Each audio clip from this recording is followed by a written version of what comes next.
Good day. Good day. One and all, how's everybody doing? How's everybody doing? We're back with another one, and this will be week 20 roundup of the English Premier League. How's everybody doing, man? It's a great feeling to be alive. It's a great feeling to be healthy and strong without any aches and pains and ailments and so on and so forth, seeing that we are still going through a global pandemic. How's everybody doing? We got Thriller in here, Dems, Tupe, Jordan, Fox Williams. Shout outs to everybody watching the live stream right about now. And we're going to get into the English Premier League match week 20. So, look, as you guys could notice, I changed up my whole live setup. Actually, stepped it up a bit. You know what I mean? I've always wanted to do this, cleaner image and everything. I've always wanted to do this. So now that it's done, let's put in the work and let's have a great 2021 here. So good morning to the people who are experiencing morning right now. Good afternoon and good night to you wherever you are in the world right about now. And if you're watching the replay, hi, how are you doing? So, without further ado, guys, we're going to get straight into this. No delay, no delays today. We're going to get straight into this and we are going to start talking about match week 20 results here. And we will start with the first game, Crystal Palace 2, West Ham United 3. I think I predicted a West Ham win here if I could recall. West Ham has been doing very well, and it is a very, very good win. It's a come from behind win. Crystal Palace dropping points from a winning position here at home, and West Ham keeps soaring up the Premier League table. Do you guys believe, man? West Ham United are currently fourth in the league. After 20 games, they have 35 points, and they no longer have to worry and stress. They don't have to stress at all about relegation. So we have Thriller is asking if that is that a St. Vincent's men's home shirt. No, it isn't. I was actually supposed to change my shirt to the back to the Belgium shirt, but I I forgot. I forgot. Time actually crept up on me, and I'm like, whoa, I got to get this thing going. So yeah. So in this game, going back to the Crystal Palace West Ham game that I didn't watch, couldn't watch this game. And the reason I couldn't watch this game is because I think I was watching the other game. I think I was watching the Leeds Newcastle game. This was happening while I was at work, so couldn't watch both games at the same time. I think I tuned into the Newcastle Leeds United match for a bit. So I will get to that one. But Crystal Palace, decent team, decent team. But we know what we're going to get from Crystal Palace. We know sometimes they're going to win handsomely. Other times they're going to get smashed out the park. And they're just that team. They're just that team around 13th, 14th-ish every season. If they get higher than that, it will be seen as an overachievement. So Crystal Palace right now are 14th. They got 23 points.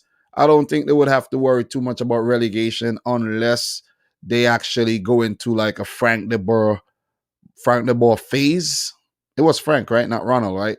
Yeah, start losing games on the trot like that.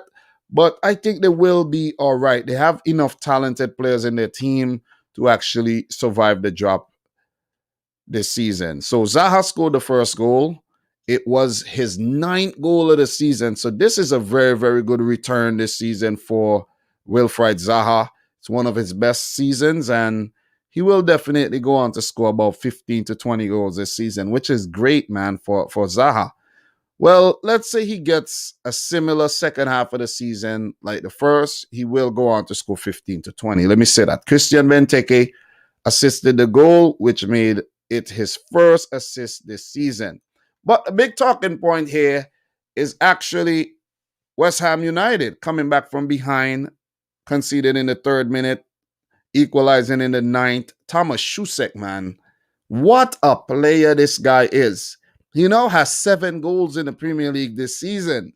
That's more goals than a lot of strikers, man. I'm sending shots. I'm sending shots.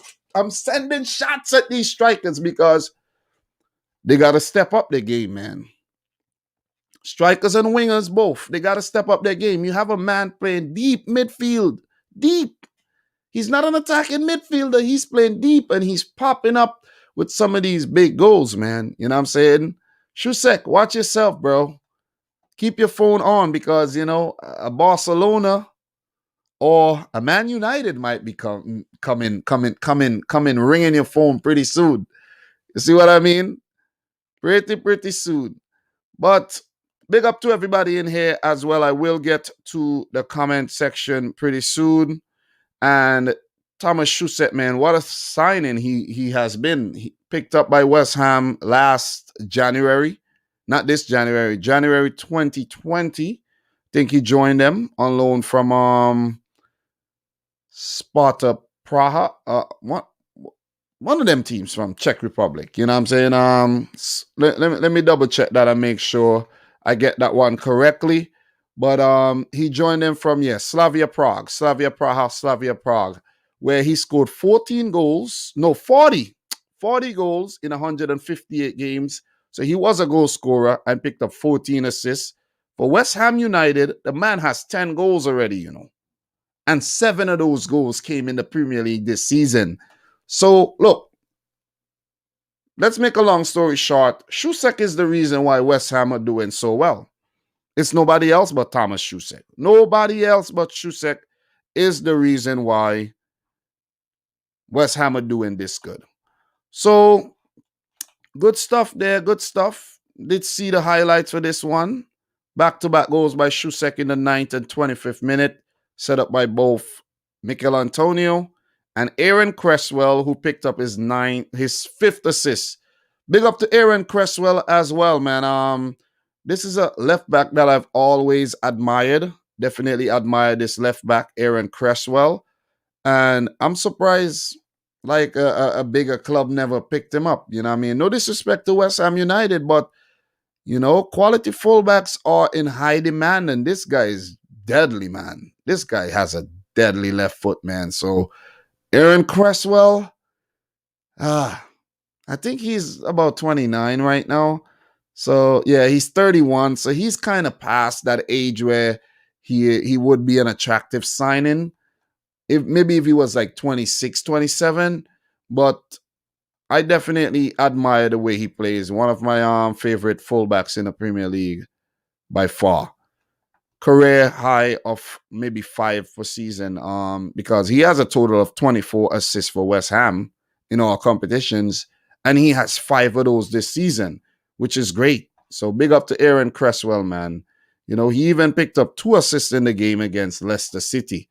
So definitely, you gotta actually point out these good players when they're playing well. And you gotta talk about them when they're bad too. And their third goal came in the second half from their on-loan Watford defender, Craig Dawson, who picked up his first goal for the season, set up by Jared Bowen, another player who has done very well this season. This came from a corner, and that was his 3rd assist for the season. Bashuai did come on and get a consolation goal late in extra time there, set up by Jordan Ayew. The game finished 2-3 in favor of West Ham United. So what are you guys saying in the chat right about now? Big up to everybody. We have Thriller saying, yep, nice appearance with the Coppish boys. Yeah, I actually popped up in Ryan's stream yesterday. I had something to do, and I was tired as hell yesterday, man. I was so tired. So tired. I had some things that I wanted to do, but I'm like, you know what? I'm going to take some rest, man. I got up very, very early, and, you know, it's just good to take a little break there. You know what I'm saying? So Twilla is also saying, I don't think City relinquishes the lead now based on their form. Yeah, we will get into that pretty soon. And he also says, what an upset by the Blades. Last beaten, then first. Yeah, last beaten first. Then they were first. Then Man United. So the reason why Thriller's comments stand out is because Thriller is a member of the channel. So big up to Thriller from Manila for becoming a member of the channel. Definitely appreciate that. We have some other good comments here. Madison and Daddy's World saying, I think the signing of Ruben Diaz at Manchester City has guaranteed the Premier League title, especially that Liverpool lost their best defender in Virgil van Dijk. You could be very, very spot on there. Ruben Diaz and John Stones have showed up the defense very well, you know. Not showed, but shored. S-U-R-E-D. Tighten up things at the back. Don't get it mixed up. But big up to everybody in here right about now. So the City Reds keep asking me, where is Ryan? City Reds, I'm pretty sure you didn't actually see Ryan on the thumbnail, so I don't know why you expected to see Ryan today. And we're not going to get into that. We're just going to get this thing going and, you know, have a smooth live stream today. We're not going to get into that. But those of you guys know I was on Ryan's channel yesterday.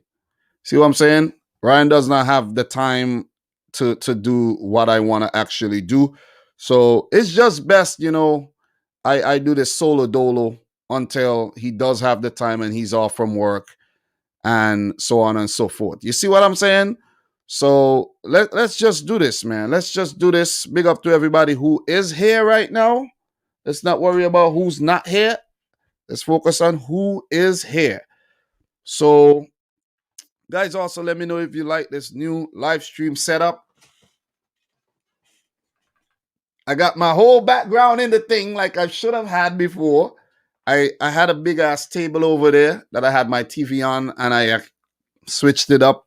Things are more comfortable now.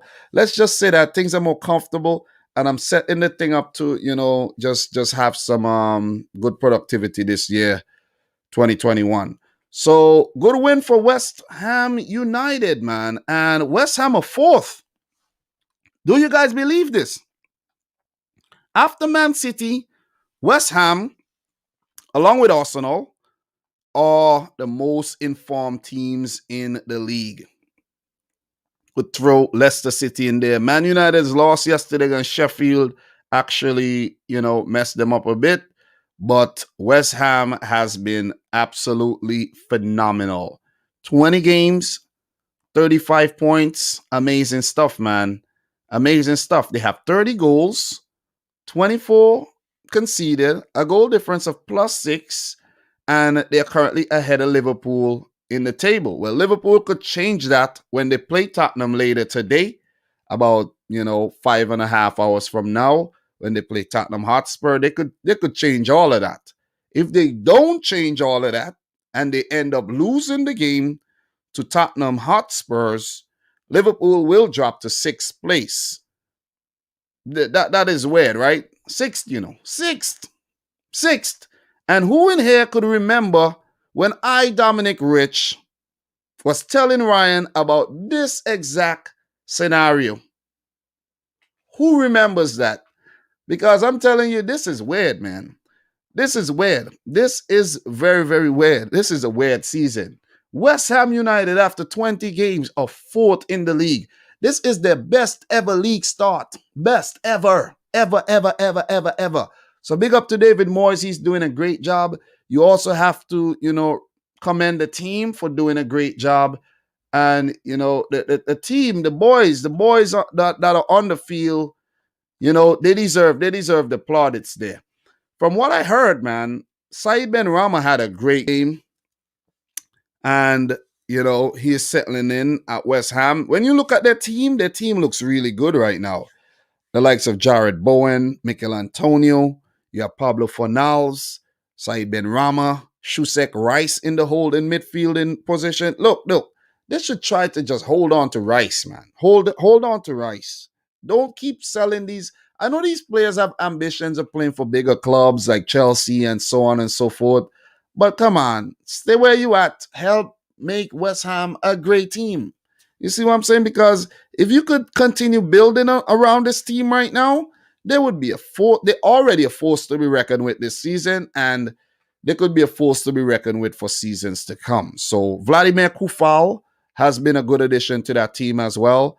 And Lucas Fabianski. Guys, think about Fabianski used to be an Arsenal player. It's crazy. You know what I'm saying? Emi Martinez. Arsenal probably let go most of their better players when you really think about it. Arsenal are ninth right now in the table, by the way.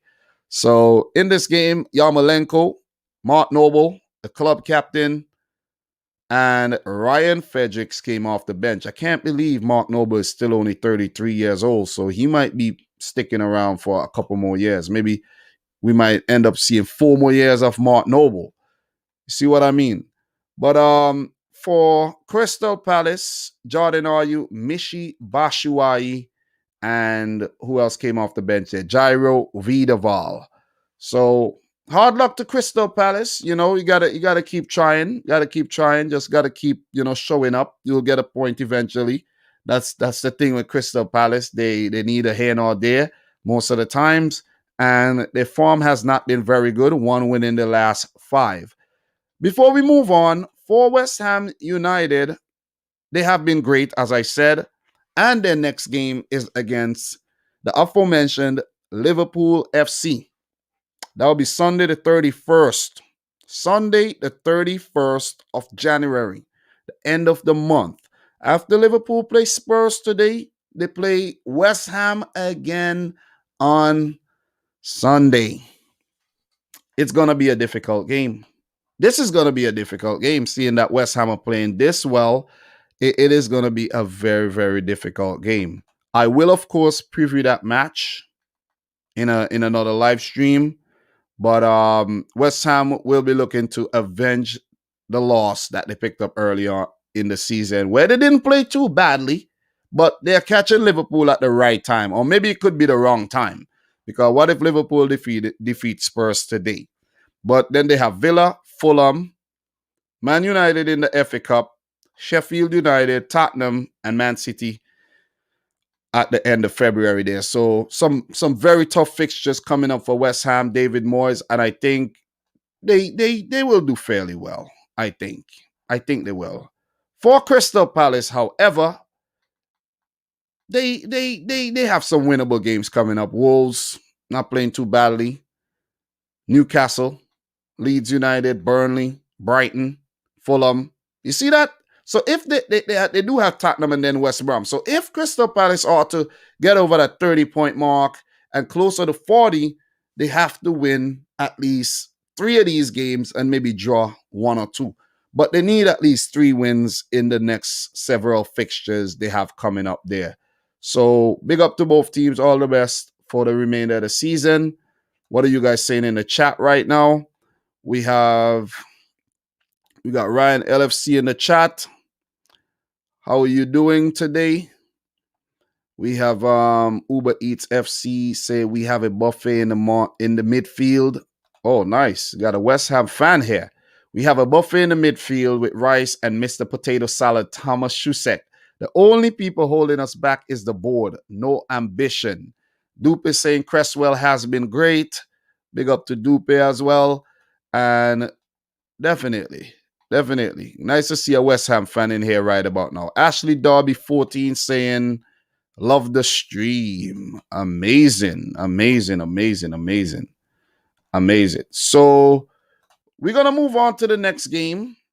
Gonna definitely move on to the next game. And that match will be Newcastle 1, Leeds United 2.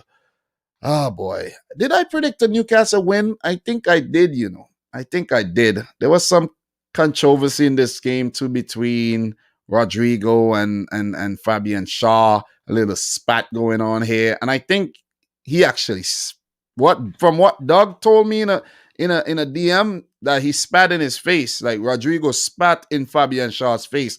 I didn't actually see that part. I saw the whole melee, but I didn't actually see the spitting part, and I didn't hear them talking about the spitting here.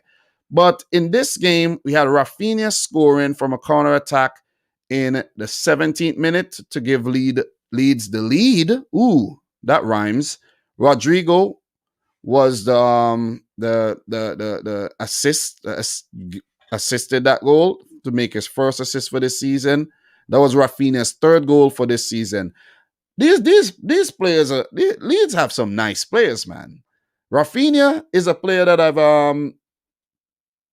used him in FIFA before, but he's been around for some time. But he was actually at Sporting CP, and then he found himself in France. That didn't work out to his liking, and then Leeds came in for him. You know what I mean? Big money signing. Rodrigo, big money signing as well. So look, man, Leeds, when you see they're picking up these results, is because they invested in their team. They heavily invested in their team. It's not just coming by fluke here. Leeds are not fluking their way through the Premier League this season. They went out, their recruitment was solid, and they signed some very, very good players. 18 million euros from Stade Rennais. That's a solid fee. 24 years old. He's Brazilian. He has Italian passport as well. He could play on the right wing and the left wing. He's fast as Flash himself, and he is clinical in front of goal, and he is very, very skillful. So big up to the man, Rafinha. Who knows? Who knows? Who knows what, the future holds for Rafinha? Plays this good for Leeds United, could end up, who knows, Man United. You know what I'm saying? We all know Man United like to buy everybody that's doing well and then end up spoiling the said player. You know what I mean? It's interesting that Diego Llorente, another player recruited by Leeds United, started this game but went off in the 10th minute through injury, and Pascal Strike actually replaced him. And talking about strikes, Miguel Almiron, his strike put Newcastle level in the 57th minute, but 4 minutes or so later, Jack Harrison, a player I actually seen in real life before when he used to play for NYFC, was on vacation, saw Jack Harrison, David Villa, Patrick Vieira, and some of the other players from the NYFC team. He scored his fourth goal for this season, set up by Rafinha for his third assist. Brilliant, brilliant stuff. Leeds United picking up a well-needed win there because, we know that they have been topsy-turvy, you know what I mean? Lost to Brighton, lost to Crawley Town, lost to Tottenham. That was 3 losses on the bounce. They needed this victory a lot. They needed this victory like a diabetic needs insulin. That's how bad they needed this. And it was a good one. It was a good one against a struggling Newcastle United team. So Leeds are now 12th in the league after 19 games. They have 26 points to hit that magic number of 40. They need 14 more points. So I think Leeds will get there. They will survive, and they would actually push for maybe a Europa League place at, the back end of the season there. So in terms of upcoming fixtures for Leeds United, it's not going to get easier. It won't get easier. Leicester City, Everton, Crystal Palace, a winnable game for them, of course. We know that. What happened between them and Crystal Palace early on in the season? Crystal Palace did beat them 4-1, so it's a winnable game for them, but they would have to be on their A game and not get 4-1 again. So I'm forewarning you, don't get 4-1 again. But it's not going to get easier for them, though. Arsenal, Wolves, Villa, the Premier League ain't easy. Let's just say that. It ain't easy. It ain't easy, but I know Leeds United will survive. So Thriller is saying Leeds are the ultimate microwave team. When they're on, they're cooking. When they're off, they're cold. I love it. I love that. I love that one. I appreciate that one. Love that one. We have Duper saying Rafinha is really good. Colby McDowell, knock on wood, I don't see anyone beating Man City on the moment. Our defense is an absolute rock. Yeah, it's very difficult, man. It's very difficult. All right. We have one voice Man City fan says, everyone's kicking Liverpool around. Why can't Spurs? Ooh. Dupe says, Dom, I've been waiting for notifications of your FIFA stream. When is it going to come back? The thing about the FIFA stream is I switch up the look in the room. So I need to have the TV somewhere on a wall. And right about now, the TV is on the ground. So I would actually have to get the TV on some type of table to get the streams going again. They will come back very soon. Maybe later. Who knows? I was actually trying to figure out a way to do it on the PC and just forget about the PlayStation right now and just stream it through the PC. But I'm thinking it'll be back very soon. If you're wondering, we'll be back very very soon. So a lot of people says that they're a big fan of Rafinha and a big fan of most of these Leeds United players. You know what I'm saying? So definitely, that's David. Big up to David. So look, let's talk a bit about Newcastle before we move on, man. You know what I mean? Newcastle United. Oh, before I do go on to Newcastle, for the City fans in here, do you think Jack Harrison at the age of 24 right now should sign to Leeds on a permanent basis, or should City actually bring him back and have him as a squad player? He could be a useful squad player, rotation. You know what I mean? I don't know if he would want to do that, seeing that he starts for Leeds almost every game. I don't think he would want to actually do that, but yeah. Patrick Bamford, who has done well this season, it seems like his goals are drying up. He has already picked up 10 goals this season. But this Leeds United team is very good, and at times they could be very, very bad. But I like them. I like them. Seriously. When they Matthias clicking and when they are Pascal striking, they're very good. You see what I mean? But yeah. So let's talk about Newcastle United, man. They have been in horrible form. Not a bad start to the Premier League season at all. But man, I don't know what has gotten into Newcastle. Steve Bruce. You want to think about a manager who couldn't get the sack very soon? Steve Bruce. You're on. Listen. Listen.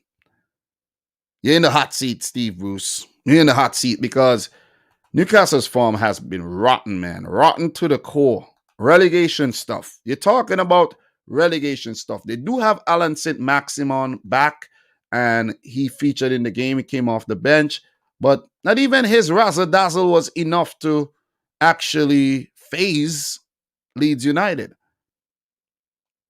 You see what I'm saying?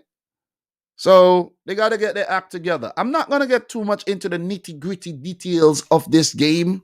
I'm not, but they obviously didn't play too badly. It was a 2-1 loss, but they got to do better. At least start picking up some points, man.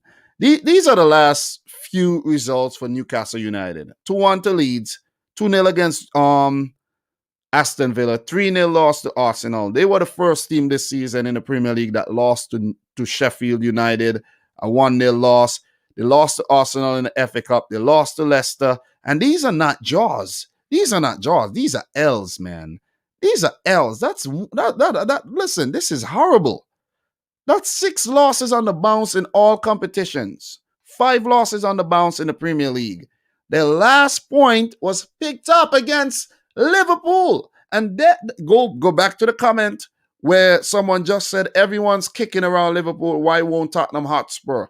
If Tottenham Hotspur don't get nothing from this game, I don't know what to say. I can't be respecting Tottenham like that if they can't get nothing from Liverpool. And no disrespect to the Liverpool fans in here right about now. But come on, man. Seriously, you Liverpool are getting kicked around by everybody, and you can't get a freaking point. Like, nah, that would be weird. They did lose to Man City, lost to Brentford in the EFL Cup, drew to Fulham, 5-2 against Leeds United early on in the season. The last win came against West Brom, where they picked up back-to-back wins against West Brom and Crystal Palace. But they haven't been good. Losses in between against Southampton and Chelsea. They did beat Everton, drew to Wolves, lost to United. They have been bad. They have been horrible. They have been Michael Jackson bad. That's how bad they have. They have been bad. And if they don't get their act together pretty soon, they're going down because they're 16th right now. And being 16th in the table, they have 19 points. We have Sheffield beating United. Sheffield now has 8 points. We'll talk about that. West Ham, 11 points. West Brom, pardon me, West Ham fans. I always get mixed up with the names, Come on. West, Fulham got 13 points. Brighton has 18. And Newcastle has 19. The team that has the worst form in the Premier League at the moment. It's not even Sheffield United. It is Newcastle United. Burnley running away from the bunch, picking up two big dirty wins there against Liverpool and Aston Villa. Excuse me. Aston Villa did beat Newcastle too. Lost to City, lost to Burnley, but did beat Newcastle. It tells you how bad Newcastle United have been. Steve Bruce, you got to watch yourself. Rafa Benitez quit his job in China. Who knows if Rafa Benitez will be coming back to Newcastle as their manager. Keep your eyes peeled for that one. Who knows? Who knows? But Steve Bruce, man, you could get the sack. You could get the freaking sack. It's not going to get easier either for Newcastle United. It won't get easier. It won't get easier. Everton next, Crystal Palace, Southampton, Chelsea, United, Wolves, West Brom, Newcastle, Aston Villa. There's not a lot of winnable games in that. There's not a lot of winnable games in there at all. Not a lot of winnable games in there whatsoever. So we have what we got here. In terms of comments from you guys, we have Lupus saying Keane Bryan doing the job for Man City, definitely, and let me see what we got here. If you guys have anything else, if Harrison want to win trophies, he probably should go back to the parent club. Yep, that'd be a good idea. Great point again, Thriller from Manila. That was a great point, man. Thriller from Manila, you're dropping the heat. You're dropping the heat. Where's the heat, man? You're dropping. Listen, bro. You're dropping the heat. You're dropping the heat. You see what I'm saying? But yeah, so big up to Doug in the chat right about now. Doug is asking me if I'm on my own, if there's no Ryan. Yeah, currently on my own, you know what I'm saying? Currently on my own today. And we're not going to get too much into that right about now. But Ryan was in the stream. I don't know if he's still in the stream. But big up to Ryan. Big up to Ryan. But solo dolo today. Solo dolo win today, man. You know what I'm saying? Remember, at the end of the day, it's Dominic Rich FC, guys. Don't ever forget that. My house. You know what I'm saying? I got to keep it clean. You know what I'm saying? And functionable. So don't ever forget that. So look, it's not going to be easy for Newcastle. They need a win badly. They need to get out of this rotter form, and they need to do it very soon, like now. Next game, they need to do it. But let's move on to the next game, man. The next one I want to talk about is Southampton 1, Arsenal 3. Did not actually watch this game, guys. Didn't watch it. Couldn't watch it, actually. Couldn't, because I was watching another game, so couldn't watch that. Think that's the same time the City game was actually playing. Couldn't watch that game. Couldn't. I wanted to focus on my team, doing the business. But big win for Arsenal. Big win for Arsenal, man. Did I predict a draw for this one? Can't remember what I predicted, I think a draw. But Arsenal had just lost in the FA Cup, of course, to Southampton, courtesy of a Gabriel own goal. And they bounced right back. I knew they wouldn't lose this game. So this is a big morale boosting result for the Gunners. Stuart Armstrong scoring in the 3rd minute. Nicola Pepe in the 8th. And I heard Pepe had a great game set up by Xhaka. So Armstrong set up by James Ward-Prowse from a corner, another set piece, 6th assist for this season. But Pepe, that was his third assist, his third goal, and Xhaka's first assist this season. Bukayo Saka, a right-footed shot for his 5th goal. Lacazette with the setup, and then Saka returned a favor to Lacazette in the 72nd minute for Lacazette's 8th goal and Saka's 2nd assist. So good stuff by the Gunners, man. Good stuff, man. From what I've seen here, Emil Smith-Rowe came off injured and Thomas Partey came off injured. That's not a good thing at all. And I just dropped a video, guys, today before this live stream talking about the impact that Martin Odegaard could make at the club. They also have signed Matt Ryan, the Aussie goalkeeper from Brighton, on loan. So 2 loan deals. Arsenal have done some good business. These are good business. And they have gotten rid of a few deadweight players like a Kolasinac, Socrates, Papastatopoulos, and a few other players have left the club. But Arsenal are doing a lot better than a few weeks ago when everyone was talking and saying that Arsenal could get relegated. You see how quick the tables could turn? You see how quick the tables could turn? And I was actually one of those people who was saying, if Arteta's not playing well, you got to sack him. If he's not managing the team well, you got to sack him, right? If Arteta went on to pick up 15 terrible results, what do you think was going to happen? They were going to sack him. These boards and these teams are ruthless. Look at what happened with Frank Lampard. And this is the first live stream since Frank Lampard got the sack. The first roundup since he got the sack. So we will get into that.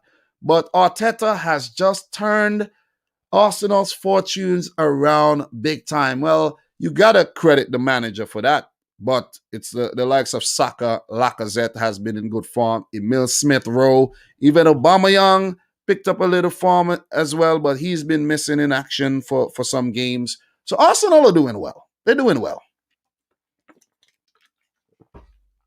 Doing very well. So their form turned around since their 3-1 win against Chelsea. And that was on Boxing Day. So they had a great Christmas. Christmas, the 25th of December, was great. Came out the next day and smashed Chelsea.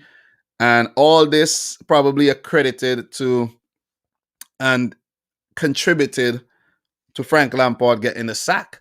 But before that Chelsea game, where they turned their horrible form around, they lost 4-1 in the EFL Cup quarterfinal to City, lost to Everton in the league, drew to Southampton early on in the league. So that draw, there was a red card in that game too, and they now have a win. So 2 so-so results against Southampton, negated by a big one in the league. They lost to Burnley, lost to Tottenham in the North London derby there. I'm not going to talk about the Europa League games. They should have won all of those, and they did. They lost to Wolves. They drew to Leeds, lost to Aston Villa. They did beat Man United. That was a shock win. They lost to Leicester. They lost to City. They were just doing very, very bad. Very, very bad. From about, let's say, October all the way to December, for like 2 months, Arsenal were just terrible. They were just terrible. But since that Chelsea win, man, they 3-1 against Chelsea, 1-0 against Brighton, 4-0 against West Brom, 2-0 against Newcastle United in the FA Cup. They're now out of the FA Cup because they did lose to Southampton. But in the Premier League, they have not lost a game since that Chelsea win. It is crazy. So since that Chelsea win, they have picked up 3-6-9, 3-6-9. You know what I mean? That ring a bell? Lil Jon and the Yin Yang twins from the window to the wall. You know what I'm saying? Let the sweat drip down. But yeah, that's 9 points. And they did draw to Crystal Palace. That was a very, kind of weird game there. But that's 10. Then they beat Newcastle 13 points and beat Southampton 17 points. So Arsenal have picked up 17 points, man. 17. This is nuts. This is nuts. 17 points in their last, what was that? Their last 6 Premier League games? This is great. This is great stuff. 17 points in their last 6 Premier League games. Comparing to a team like, let's say, a Liverpool. I don't even need to point out Liverpool, but you know, they could use them as a guinea pig right about now. Their last 6 Premier League games, horrible. Horrible. How many points?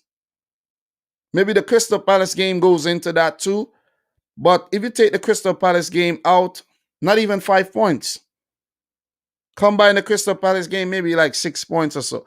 It's just been bad, man. So with Arsenal now creeping up the table, they're 9th right now, signing off Odegaard as well, who could actually help them going forward. They are only 3 points. 3 points behind a team like Everton, Tottenham, 6th and 7th. 4 points behind Liverpool, 5 points behind West Ham. If Arsenal continues to win games like this, they could achieve the 4th place finish that I predicted for them at the beginning of the season. I did predict Arsenal to come in 4th. I did. For Southampton, on the other hand, oh, by the way, Arsenal, they got United next. That's a big game. They beat United early on in the season, and I would absolutely love, I would love if they could do it again, to just shut up all the United fans. Just humble yourself, United fans. You know what I'm saying? You're talking about you on top of the table at the middle of the season. You weren't. 19 games is the middle of the season. You were not on top of the table. You were second, and you remain second after losing to Sheffield. I know, who knows, Sheffield could beat City this weekend, but it ain't happened yet. It ain't happened yet. But Arsenal could continue to soar. Southampton. Let's talk about Hasenhüttl and Southampton. There is a stat that Southampton, since Hasenhüttl has been in charge, have dropped the most points from winning positions. I think they dropped like 48 points from winning positions. This is not good. This is not good at all, man. You see what I'm saying? It ain't good. It ain't good. You see what I mean? So they have to work on that side of their game. And if they are to actually place higher up the table, get a top 7 or something, Europa League, because I'm pretty sure Hasenhüttl has dreams of playing in the Europa League or something with Southampton. And dropping points from winning positions is not the way to go. But nevertheless, they have been in very, very good form. You can't take that away from them at all. They just beat Liverpool. Come on. You gotta give them the props. They're now 11th. They got 29 points after 19 games, and they don't have to worry about relegation or anything. They are good. They are good. You see what I mean? And they're the type of team that you never know the result that they're gonna pick up. They have Villa next. That's a winnable game. United, we know that's a winnable game for them, but who knows what would happen there. United, a kind of team, will lose one after a great run, and then maybe they'll lose another one or draw, but then they'll pick things up and start again. So they do have Newcastle, Wolves in the 5th round of the FA Cup, Wolves again, Chelsea. They have some big fixtures coming up. They got some big fixtures coming up. So we do have a fiver here from Thriller from Manila. Appreciate it. He says, we have a tough stretch of games, though, Dom. United at home, Wolves away, Villa away, Leeds, and City. I'm not going to get top 4 hopes up just yet. Look, bro, be positive. Just take it one game at a time. I don't think you're going to beat City, but you never know. That's the thing. You never, ever know. So also big up to everybody watching the stream right about now. Make sure you hit the thumbs up button if you appreciate what I'm doing right now. You guys see I went and got the thing clean. You see how clean the thing is, man. The thing's clean. I'm using my camera right now to live stream, by the way. The thing clean. I'm just trying to get the quality up to another level. All right? Because the game is getting really saturated, man. You see what I mean? When I first started making YouTube videos 4 years ago, it wasn't this saturated. It's saturated as F, man. It's saturated. So in order to stand out from the saturation, you have to up the quality. Definitely. Got to get I'm back on my A game. Best believe Dominic Rich back on his A game, man. I got distracted for a while, but I'm back, man. I'm back. Back with the heat. A lot of videos coming. After this live stream, I got a wicked video for you guys. You guys would not believe. You guys would not believe the video I'm going to drop for you. Oh, man. So look for that one when it drops. Definitely. But Doug is saying Southampton have only won one of their last 12 versus Arsenal in the Premier League. Yeah, I didn't predict the Southampton win, but I know of some people who did predict the Southampton win. You know what I'm saying? And you can't do that. You know what I'm saying? You have to go back and you got to check the history. You got to check the form. You got to just think about what you're predicting before you predict. Just can't go out there and say, hey, man, I just think, Arsenal versus this team. Yeah. Arsenal's going to win. No, you got to just take your time, man. You know what I mean? So Adnan is saying, big up to Adnan, by the way. He says, YouTube fan channels have taken over traditional analysis. It's the new wave. Yep, it is the new wave. And it has become very, very saturated. You know what I mean? Man, saturation here. Saturation. So in order to, separate yourself from that, I have to up the game big time, man. And I've been thinking about some things, and I'll get there. I'll get there. So, Doug, big up to Doug. He's on 954 subscribers. Dominic, are you doing a combined video for Arsenal versus United? I don't even know, bro. I don't even know. I will see if I get back into the combined 11s going forward. I probably will. You know what I'm saying? So Ali says, bang with the improved quality, man. Yeah, definitely. You have to. You got to up the quality, man. That's why you have to up the audio quality. You got to up your video quality, and you just got to stand out. You see what I'm saying? And no disrespect to the people who, whose quality isn't, up there, but, you know what I mean? I gotta do better. You see what I'm saying? So big up to everybody in here again. Make sure you smash the thumbs up button, and we are gonna move on to the next game. So well played, Arsenal, doing the damn thing. Mikel Arteta signing Odegaard. Guys, I dropped the video on Martin Odegaard. Don't forget to go and check that one out when you have some time. Obviously, when the live stream is done, go check out that video. There'll be a lot of content coming for you in January, the rest of January, and for February as well. The whole of 2021, as long as I'm alive. You know what I'm saying? And also, guys, before I move on, man, what's going on with this guy, Willian, man? Willian needs to step his game up big time. He has been a disappointment at Arsenal so far. Not the best signing. Horrible signing. In hindsight, though. In hindsight. Burnley 3, Aston Villa 2. This result is a shock result because I was watching this game simultaneously with another game. I can't remember the other game that was playing at the same time, but Villa was on fire in this game, man. They had Burnley with their back against the rope.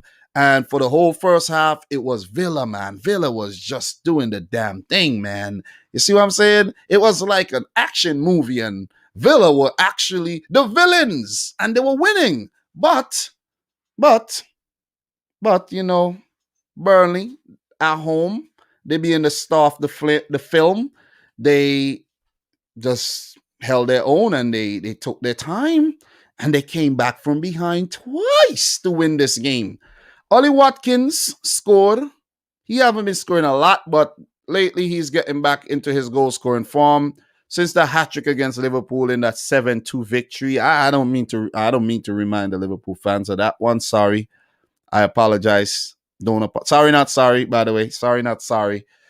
He was set up by Matt Target, who has been very good this season. He has been on target. Fullback Matt Target. Scored in the 14th minute, but Ben Mee, former City defender Ben Mee, with his second goal of the season, a header from an Ashley Westwood corner there. Ashley Westwood's second assist this season put Sean Dyche's the Clarets back on level terms. Jack Grealish with a brilliant goal, right-footed shot, his sixth of the season, sixth goal of the season, set up by Douglas Luiz for his second assist. Since we're talking about Douglas Luiz a bit there, for all the City fans or the non-City fans, do you think that Man City should activate, I think they do have a buyback clause for Douglas Luiz, who was indeed a City player who Man City was interested in using for the most part, but because of work permit issues and him not being a key player in the squad, and he wasn't an international at the time, it kind of hampered his City career. So we had to send him out on loan a few times. And when we did bring him back, we couldn't actually get the work permit still. So had to loan him to Aston Villa. And then Aston Villa liked him. And I think Villa was in the championship when they actually loaned him. And then they bought him on a permanent basis. He's a good player. He's now a staple of the Brazilian national team. He's in there. So big up to Douglas Luiz as well. So yeah, picked up the assist there for that go-ahead goal for Aston Villa. But man, I don't know what happened to Villa, but Burnley, they struck back right away. Dwight McNeil, set up by Peters, left-footed shot, went past everybody. I don't know how he did it, but it tricked everybody and rolled into the back of the net from distance. I was like, whoa. Dwight McNeil was like, oh. You know what I'm saying? Like, I don't even know how that went in, but it did. So that was his first goal this season. He has not had the best of seasons. He has been injured here and there. So I think he's the most talented player at Burnley Football Club right now. He put them back on level terms. And then 3 minutes later, Chris Wood from a Dwight McNeil cross, his second assist this season. Chris Wood's fourth goal put them in the lead for the first time for the first time in the game, and Burnley with the back-to-back wins. Do you believe this, man? Burnley with the back-to-back wins. I think Vidra did come on and inject some life into their attack as well. But look, back-to-back wins for Burnley. This is good. This is good stuff. And the man who you have to credit for this, it's not Sean Dyche, I'm not going to give Sean Dyche the credit here. The new owners. There's a man by the name of Alan Pace. He is heavily involved in the takeover and everything, but he wants to be a hands-on. He wants to be a hands-on owner. I think he's part ownership or something, but Alan Pace. Since Alan Pace has, taken a big role at Burnley, with the takeover and everything, Burnley has been picking up a whole lot of pace. Whole lot of pace, man. You see what I'm saying? Whole lot of toothpaste there. Everything's looking fresh. It's looking fresh. You guys get it? Get the play on words there. But look. Burnley, man. Burnley, well played. Well played. Deserve win. Show a lot of grit, show a lot of fight, show a lot of passion there. It's not my favorite team, to be honest, because of some things that happened, that's been happening around the club for the last few years and things. We're not going to get into that right now, but there's positivity here, and you have to talk about that. Burnley with the big W over Villa, who have now lost, 2 in the last 3 games after the players were out for 3 weeks. After that coronavirus breakout. So maybe the coronavirus is affecting the Villa team. Who knows? But for Burnley, matter of fact, I said 2 wins on the trot. They do have 3 wins. Fulham in the FA Cup. So they do have 3 wins in all competitions on the trot. They play Chelsea next. This is a big game because if they could beat Chelsea, oh my God. That'll create a wave. That'll create a stir. Listen, that'll create a stir. And we will get to Chelsea pretty soon. Then they have Manchester City. I don't know about that, man. I've talked about Burnley against City. They get battered 5-0 and 4-1 and all these things every time they play Man City. You know what I mean? And I think we've played Burnley twice this season already. one in the EFL Cup and the other in the league, and we smashed them 5-0 both times, if I can recall. My memory isn't that great, but, City versus Burnley is never a good game for Burnley fans. Let's just make that one clear. But for Aston Villa, before I move on, they play Southampton next, West Ham, Arsenal, Brighton. These are games that Villa could actually win. They could win all. Am I right? It's my opinion, but I think they could win all these games. Leicester, Leeds, these are winnable. They don't. Wolves, Newcastle, Sheffield, Fulham. They have some very good fixtures coming up. They have some good fixtures. But these are fixtures that are very tricky as well, which could either break or make their season a lot better. You know what I mean? So, what are you guys saying in the chat right now? Big up to everybody in here right about now as well. We got Jersey Boy up in here. What's up to Jersey Boy? How are you doing? So, Jersey Boy is saying, trust me, I will celebrate like a mental idiot if we win tonight on Ryan LFC's channel. I'm doing a watch along with him. Good luck. Enjoy. And Thriller is saying, I will be thrilled if you actually did beat Spurs, though, because Thriller is an Arsenal fan. Of course, he will be thrilled. And we have Jordan Hyman. Why is this important, Jordan? Why? But we have Burrell saying, did anybody notice as soon as we went to the new training ground, we just went downhill? Yeah, I did notice that too. I did notice that. That could be a bad, a bad juju on the team, the new training ground. It happens, man. It happens, It happens. I'm telling you. I'm trying to remember when something like that actually happened to me. When I made a change and then it just went downhill, man. It was just like, I thought I did this for the better and it just went down, but I can't quite remember right now. But still, Liverpool got to get their act together and they have to do it very, very, very fast. They got to do it very, very fast. So we're going to move on to the next game. Well played to Burnley. Not so, didn't manage the game so well. In terms of Aston Villa, they did not manage the game well at all. Let's run through a few fixtures that I didn't actually see, but Brighton and Fulham playing to a 0-0 draw. I think I did predict a draw for this match as well. 0-0 draw, stalemate, 17th and 18th. It was a 6-pointer, but these teams are playing a fool. They're playing a fool. You have a chance to go 3 points closer or 3 points further from each other, and you're playing the fool. You picked up 1 point, so it's just been the same as when the game started. You know what I mean? So, I don't know, man. Must have been a boring-ass game. Didn't watch this game, and I'm glad that I actually didn't. Glad I didn't. Really glad I didn't. So, Mitrovic didn't start again. He came off the bench. And it's just been a weird season for both these teams in terms of the draws. Seriously, these teams have the most draws this season. I'm pretty sure of that.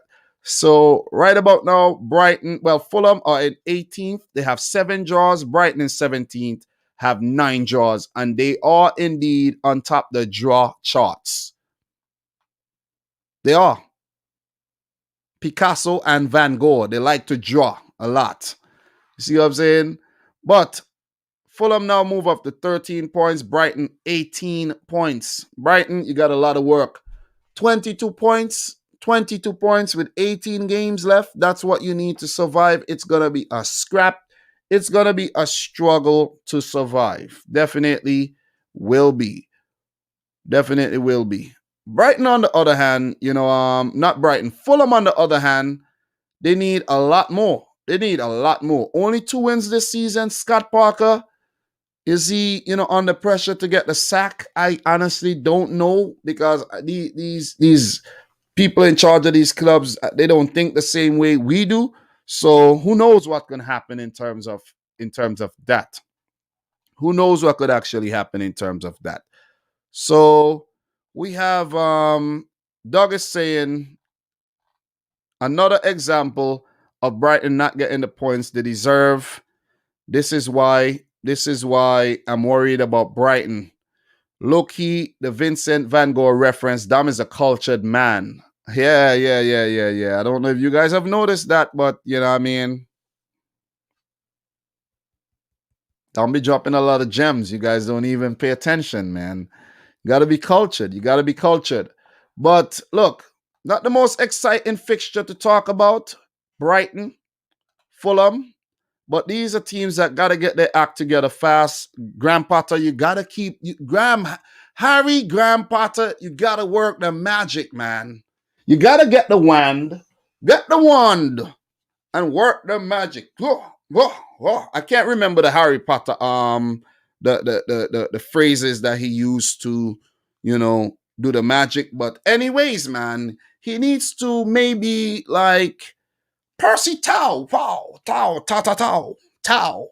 Leandro Trossard, sword, something like that, and get things going because too many draws, undeserved draws too. They have been playing some attractive football, but they need to start winning games. The next game is not going to be easier either. They play Tottenham, then they have Liverpool, Burnley, Villa. It's going to be definitely a difficult February for Brighton and Hove Albion. So for Fulham, let's see what they got next. Let's see what they got coming up. They have West Brom, winnable. Leicester, not so winnable, but there's always a chance. What happened between them and Leicester? They did beat Leicester. You see what I'm saying? They did beat, and that is why I kind of, digressed a bit on what I was about to say about them and Leicester, because in the back of my head, I knew something happened between them and Leicester. They beat Leicester, and Leicester won't have Jamie Vardy, so you never know what could happen. So it is a winnable game for Fulham, believe it or not. London Derby against West Ham. They have Everton. They got Sheffield, Crystal Palace. Then they have Liverpool in March. And then Man City. They have some good fixtures in February where they could actually pick up some wins. So Fulham, you win at least 3 of those, you will still be in the fight to survive. What are you guys saying in the chat right about now? Appreciate everybody in here, by the way. Make sure you guys smash a like on the video. Just back with the consistent content. I want to do 2 live streams for every single match week, which would make it, well, I don't know if we will get to that total, but 38, that's what, 76 live streams doing the Premier League previews and roundups. It's not a lot. It's not easy work, but nothing good is going to come easy. And that's why I want to keep the consistent thing going. And most importantly, I want the quality to be top notch. So when you want to go and listen back to the stream, you'll be like, oh man, that was actually a good stream. You know what I'm saying? So that is something I've been considering as well going forward. The quality. So Jersey Boys is asking me, are you talking about the spell, expel, me and us? Yeah, something, one of those spells I'm talking about, the Harry Potter spells. That is something I actually have to go back. I watch a lot of the Harry Potter movies, but I want to actually go back and watch from 1 to what? Well, how many of them were there? Like about 8 to 10? I want to go and watch all of them. You know what I'm saying? And just go back to back to back. I want to do that. I like those kind of movies. You know what I'm saying? So yeah, that's why Thriller was saying I'm cultured, man. I listen to all different types of music. I watch all types of films. I do a lot of research on things, and I know a little bitty bit of things. Still a lot more things to learn in the world, but I know a little bit of things. So Doug is saying 8 Harry Potter movies. You see that? A stream about the half point or winter deadline. Yeah, I will look into doing that, Donovan. That is actually something that I've had to work on. I have the book right here with my Premier League predictions, and I was actually supposed to do it before today's stream, where I react to my predictions and all and talk about that. So I have to do that. But, procrastination is a biatch. You know what I'm saying? We all know that. You want to do something, but you could never, ever get to it. So, yeah, that's the thing.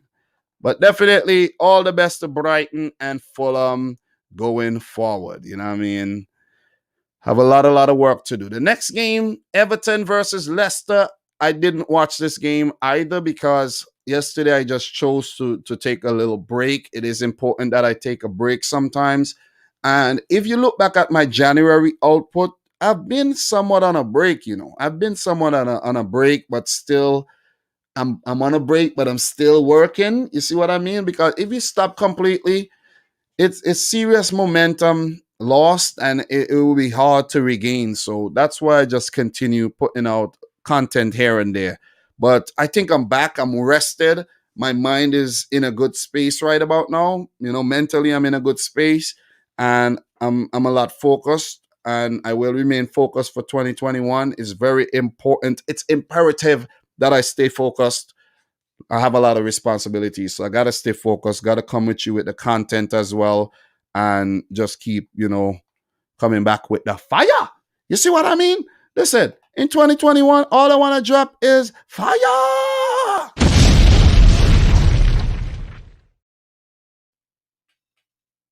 You see what I'm saying?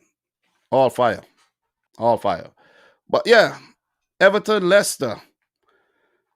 Everton, Leicester 1-1. So in this game, we had James Rodriguez scoring in the 30th minute. Didn't even see this goal, to be honest. Didn't get time to go and watch the highlights for this. I will. And then Yuri Telemans with the equalizer in the 67th minute to make it his fifth goal of the season. Harvey Barnes with the assist to make it his third assist this season. And Didi went off injured, replaced by Mendy. That's not a good thing. Johnny Evans went off injured, replaced by Soyanchu. They do have the cover for these players, and I don't know the extent of the injuries as we speak. So I'm just finding out, by the way. So I guess a point shared is good for both teams. I did predict a draw for this one from what I could recall, and I think that was a good assessment. Good assessment. We have Dina back fit, Richarlison, Calvert-Lewin not scoring as much as he used to, but the team, have a lot of versatile players, and Carlo Ancelotti is doing a great job at Everton right about now. They are seventh, I think, in the league. They're seventh in the league. They got 33 points. They have 2 games in hand. Well, we played 20 games. Most teams have played 20 games. Everton played 18. Let's say Everton win those 2 games. You know what I mean? They could go up to 39 points, and that's really, really good. Everton are doing the business this season. I think Everton could actually get a Europa League place, though. That Europa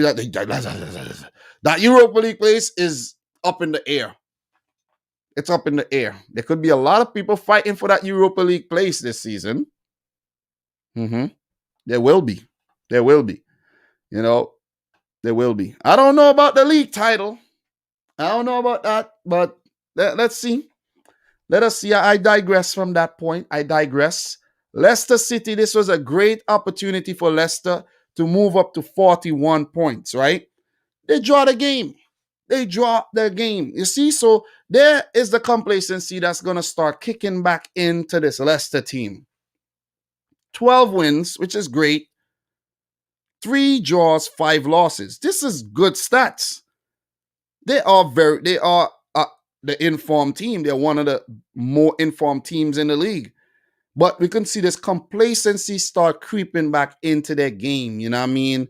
Brendan Rodgers in this kind of unfamiliar territory in the Premier League where he drops the ball, basically. You know what I mean? And the fixtures aren't going to get easier at all. They're not going to get easier for Leicester City. Leeds, Fulham, Wolves, Liverpool, maybe that one. I don't know. I don't know. Guys, I don't know about Liverpool anymore. Seriously.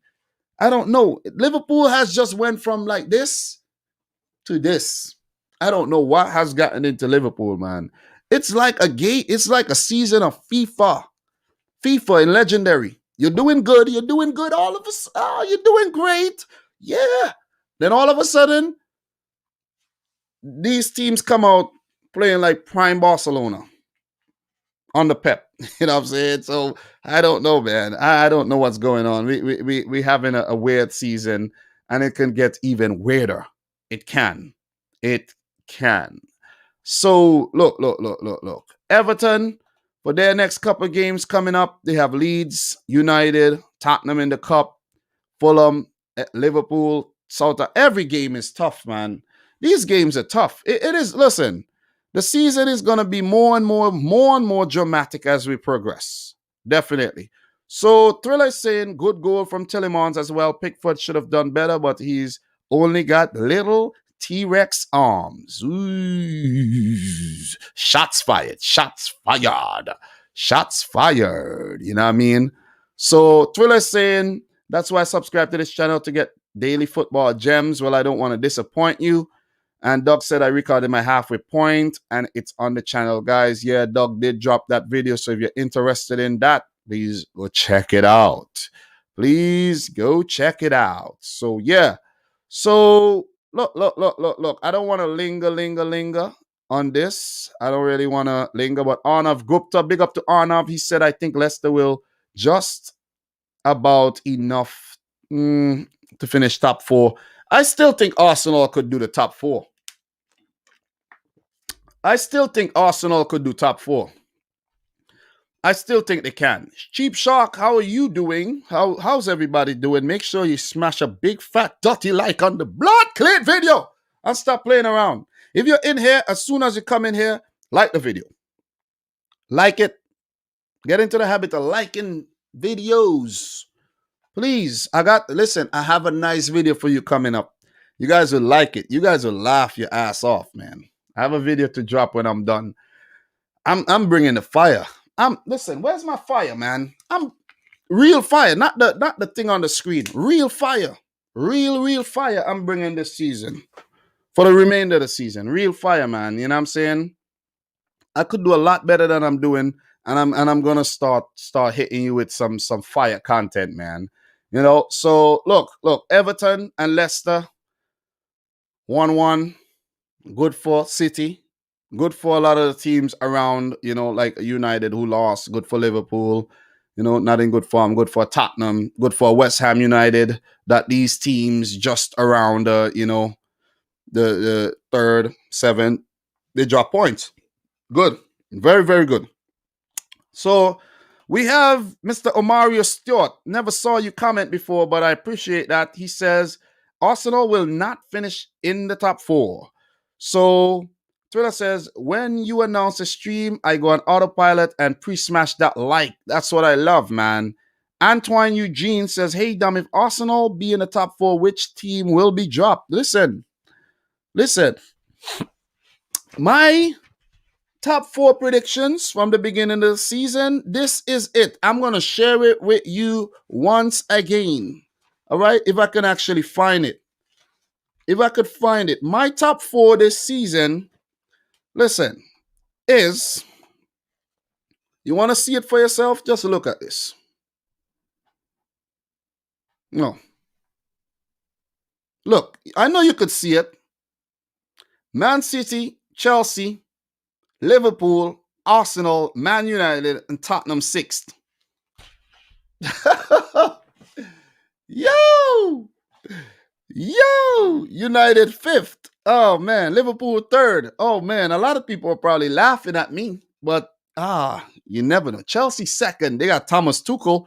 I will get to the Tuchel thing soon. But, yeah.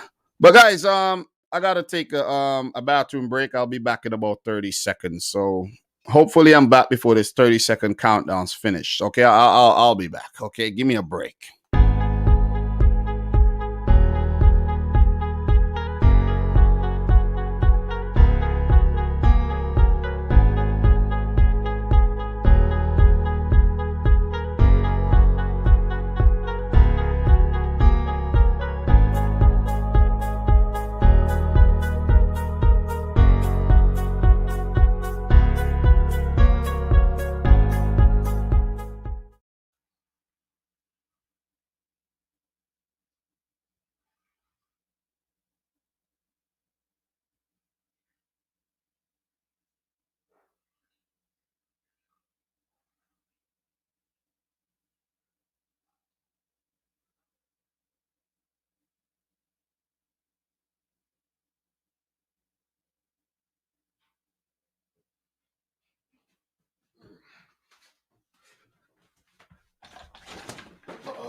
Did I make it? Did I make it in time? Or I was late? Was I late? Damn, I was late, man. Let me close this door. God damn. Ah, you get to take a leak in 30 seconds or less, or you die. Damn, I was late. Shame on me. But let's get back to the program. Let us move on from the Everton Leicester game. They had both teams had a great opportunity to actually, you know, go further up the table, solidify their positions as well. But 1 point, listen, I always say this, right? 1 point is good. It is good. It's better than no points. But 1 point is closer to no point than it is to 3 points. Get it? See what I'm saying? It is. So 1 point, most times I'm not happy with 1 point. But we're going to move on. We got a few more fixtures to run through. I think we got 3 more games to run through. I got to talk about the City game, City West Brom. I got to talk about Chelsea Wolves and United Sheffield. And we will talk a little bit about Spurs Liverpool coming up later. So let's get down to business. Man United 1, Sheffield United 2. This is a shock result. This is a shock result for me because I was right here and, I was a little bit more down, submerged, You see what I'm saying? But I said to myself, nah, don't do this to yourself. I came back from off the road, had to take my wife somewhere. And then I'm like, you know what? Let me watch these games. I have to watch Chelsea play their first match under Tuchel. I have to. Wasn't the most exciting the games. And I was like, whatever. I got a bit tired. I started watching the United game and the Everton. I was just about to tune into the Everton Leicester game. I was like, you know what, man? Screw this. I'm going up to hang out with the wife, go in the couch, lay down next to the wife and thing, you know what I'm saying? Little cuddle time and thing like that. You see what I'm saying, And I fell asleep. And I'm glad I did because I was tired, man. And when I woke up, the first thing I did was check the score. United lost. I couldn't believe it. I was like, am I dreaming here? I had to ask my wife, am I dreaming? Or am I awake? I don't even know what's going on. United lost. The kind of form that United were in, and you go and lose to Sheffield. Like, nah. Mm-mm. I know United lost and everything, but guys, we have to talk about Sheffield. We have to.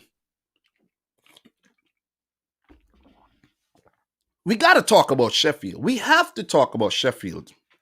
I feel like I'm a little low. Oh yeah. I didn't actually, my Lolo didn't actually work properly, you know what I mean? The hydraulics kind of malfunction. But look, man, Sheffield. Let's talk a bit about Sheffield United here. I want to bring up the league table on the screen. I want to talk about Sheffield, but I want to bring up the league table on the screen so you guys could have some context to what's going on right now in terms of the league table. When you see it, when you see, see the material thing right there, you could know what's actually going on. So let's bring up the league table. Look at the league table, right? Let's just look at Sheffield United here. Just pay close attention to what's going on at Sheffield. There's a revolution going on at Sheffield right about now. Look at here, right? Look at this, guys. Sheffield United, 2 wins in their last 5 games, and those are their only 2 wins this season. Horrible record, breaking the Derby County record for the most points at halfway through the season and all. But look at that.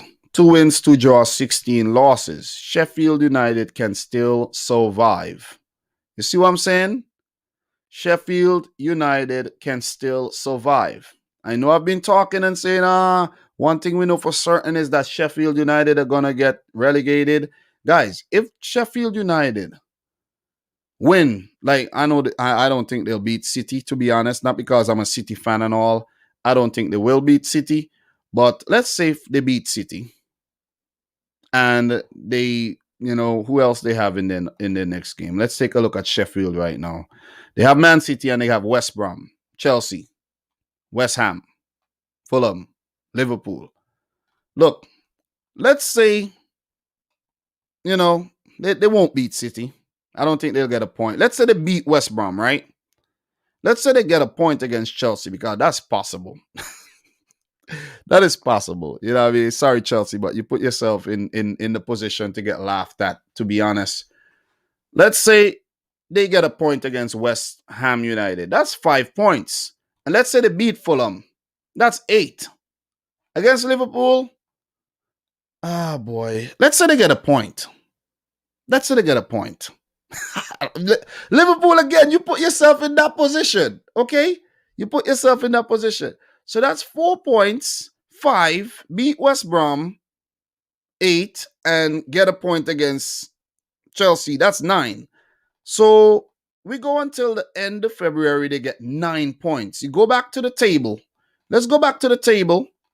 9 plus 8, 17. So they will go up to 7. Say they go up to 17 points by the end of February. You see what I'm saying? And they still have about, let's say, 12 games to go. And they have 17 points. They could survive. It is possible. They could survive.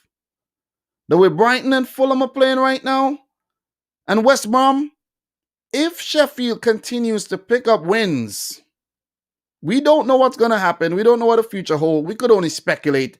If they keep picking up wins, Sheffield United, let's put Newcastle in there. How dare I forget? How dare me? I'd not put Newcastle in the mix. All Sheffield need, realistically, 9 points. They get 9 points as soon as possible. ASAP. ASAP. They get 9 points. They could be fighting for their lives again. You see what I'm saying? Sheffield down, but with those 2 big victories, definitely not out. But let us talk about United here. Enough about Sheffield. Chris Wilder, we know you're a wild boy and anything could happen. We know that. Ryan Brewster yet to still score a goal. But I would like to definitely say big up to Keane Bryan, man. Big up to Keane Bryan.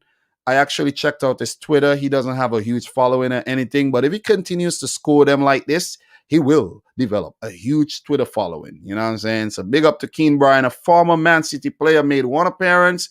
And this is his first goal for Sheffield, his first Premier League goal as well, set up by John Fleck from a corner. It was a header by Bryan. And Harry Maguire did equalize in the 64th minute, set up by Alex Tellers' corner. And Oliver Burke, man, set up by John Lundstrom.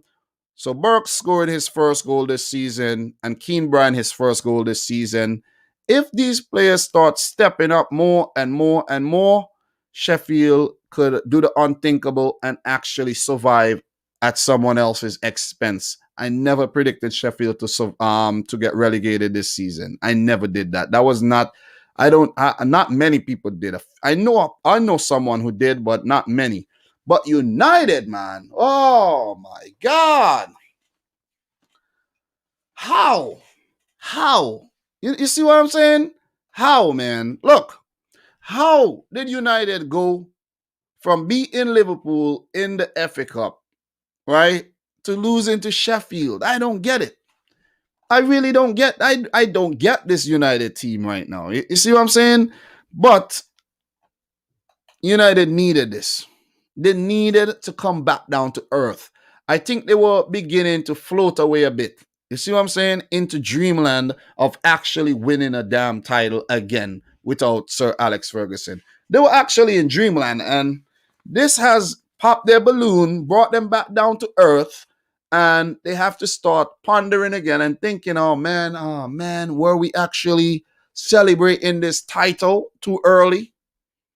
Like, come on, you ain't win no title. I see a Man United fan at work almost every day, and he's in high spirits. I bet he's not in high spirits after that Sheffield United loss. I bet he's not. But if you look at the last couple results, they've been coming back from behind quite a lot.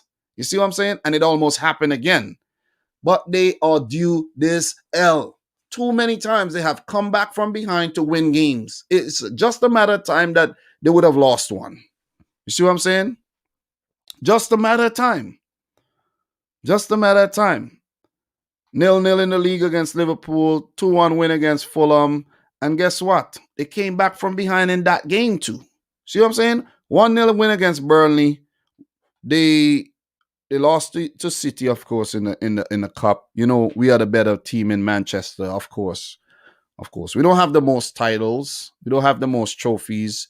But right about now, we have been the best. It's a fact. See what I'm saying?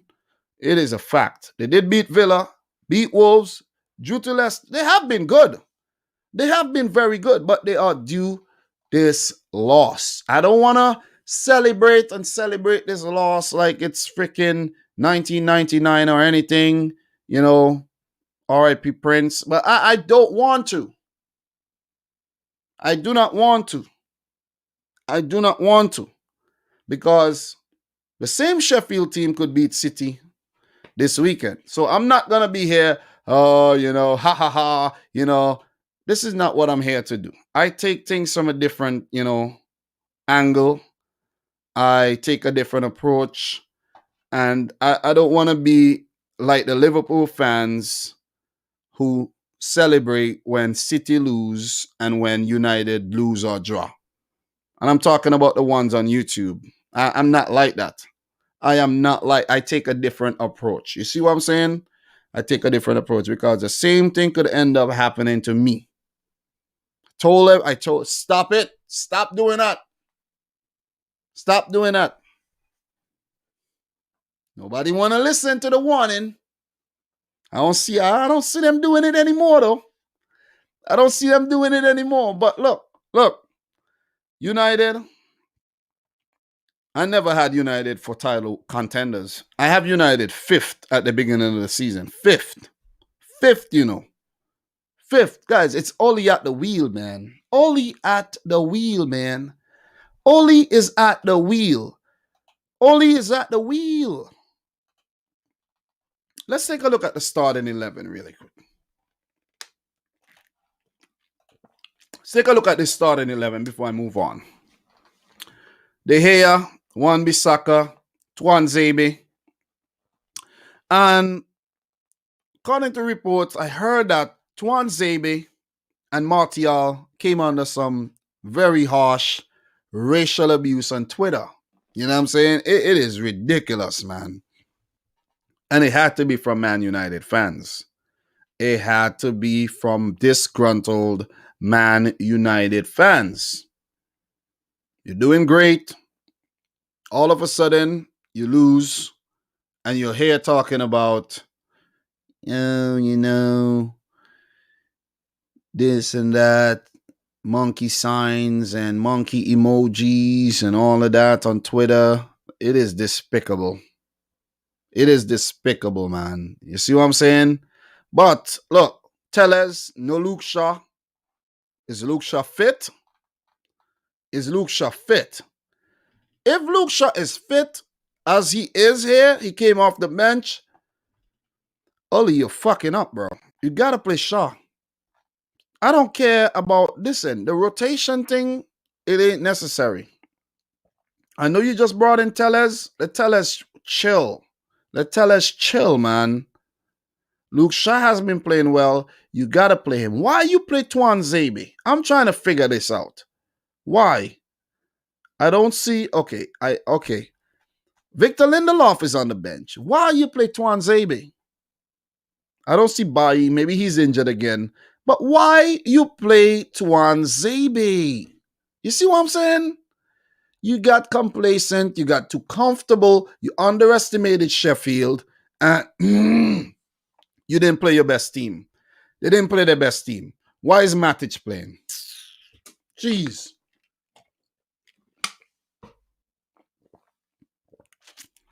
Why is Matic playing? Why is he starting? Why is he starting ahead of a Scott McTominay or even a Fred. Even though I don't like Fred too much, why is Matic starting games? Matic is way past his best. He's way past his best. This rotation did not work. It didn't work. Martial ain't scoring no goals. Play Cavani. Play him. It's a Premier League game. But Man United were actually a bit too overconfident there, and they got their ass whooped. Look at this Sheffield team, how light it is. They can't even have 7 subs. 6. 6 subs. That's how light. That is how light.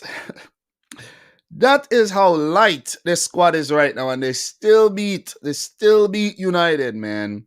They beat United with 2 33-year-old players up top. I know I'm not 33 anymore. I'm older than these guys anyway, so who am I to talk? But still, you get it. In the football world, these guys are old. 2 33-year-old strikers. They didn't score, but you didn't win. You see what I'm saying? Look, Jagielka is about 38. Jagielka is 38. It's an old team. All these guys are up there in age, maybe closer to 30 than they want to actually be. Look, you don't lose. You don't lose like this. I listen, man. This could. I didn't watch the game, but I reckon it was a horrible performance. And I didn't even want to go back and watch the game because why? Why? You see what I'm saying? Why waste my damn time? But look, for United, let's just finish off this game and move on. I got a lot more things to talk about. They have Arsenal next, and this could be the right time for Arsenal to play United. And then they have Southampton, Everton, West Ham. It's some tough fixtures. Then they got Europa League coming up, where they'll play on the 18th and then play 3 days later and things like that. And, then play 4 days later and then have a game 3 days late. It's going to be tough. And then they got City Cup. It is going to be a hell of a ride in February for Manchester United. I don't know if I wish them all the best, but good luck. Good luck, United. Good luck. Seriously. So what are you guys saying in the chat right now? I think I saw something with Doug saying that Fabinho picked up a knock. Fabinho has picked up a knock, unlikely to start tonight, according to reports. Oh, man. My water is over. Oh, man. Woo. Woo. Damn. I think he just might start. That might be our mind games.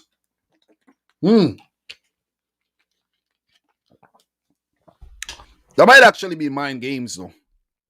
That might be mind games. But guys, do you know? I'm looking at my live stream right now. Do you even understand how long I've wanted to use my camera as a webcam to get the quality? Oh, man. I know it's going to bring out some imperfections, like my nose is kind of shiny right now. You guys will see a little pimple on my face if I do have a pimple. You know what I'm saying? But it brings out the handsomeness in me a little bit more. Get over yourself, Dominic. Get over yourself, bro. You see what I'm saying? Get over yourself, you know what I'm saying? Yeah, get over yourself. But, you could see my tattoos and things, you know what I'm saying? You see what I'm saying? Tattoo time come. All of this space for my skin soon done. Who knows what I'm talking about there? Big up to Vibes Cartel as well. But anyways, we share the same birthday. Do you know Hristos Stoikov? Of course, man. Who don't know Hristos Stoikov? Come on, bro. Knock it off. See what I'm saying? Simply knock it off. But look. United, I don't want to stay too long talking about them. And they got what they got what they deserve. They had it coming. They were playing with fire all along, going behind, coming back to win games. And now, they couldn't pull it off. They couldn't pull off the great escape. Bruno Fernandes couldn't help you this time around. I didn't even mention his name, but Bruno Fernandes couldn't actually hear his name. What what am I saying here? His name. I didn't actually say his name. So the next fixture we're gonna move on to is a big one. We have two more. Chelsea Wolves. They played to a stalemate, 0-0. I watched this game for the most part, but it got kind of boring, to be honest. And I was like, oh my God. Oh man. Could somebody please score? Could somebody score, please? You see what I'm saying? Could somebody please score? You know what I mean? But no one did. No one did. You got to give it to Wolves, though. You got to give it to Wolves. You know, they're without Raul Jimenez, and since they've been without Jimenez, they have not picked up a lot of points.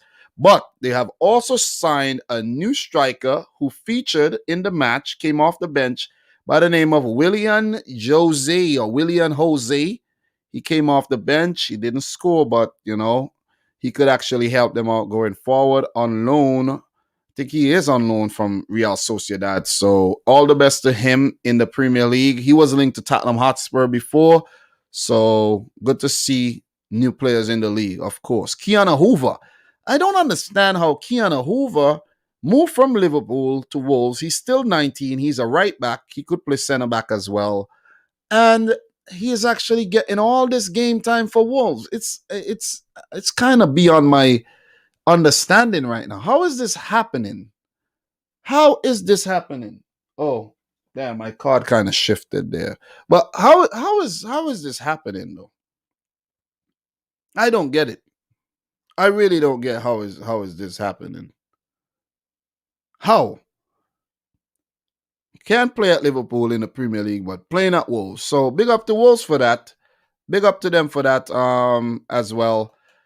But it wasn't the greatest of games to watch. As a non-Wolves and Chelsea fan watching this, it was not a good game. I won't say I'm a neutral because I am a City fan watching it as a City fan kind of.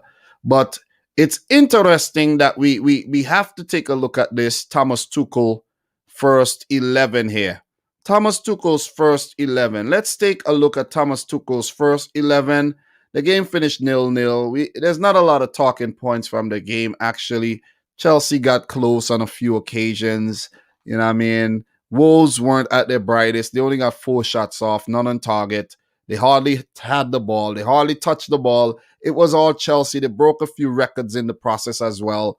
And they were all over Wolves. But the main ingredient missing from the game, a goal. And Thomas Tuchel, you got to get the team scoring. I know you only had 48 hours to work on this team, but you gotta get it happening, man. You know what I'm saying? You need results.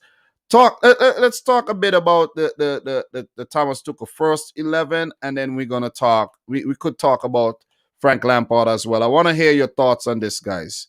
Want to hear your thoughts on the Frank Lampard situation. Do you think it was justified that they actually sack him? I'm taking comments. I'm reading comments right about now.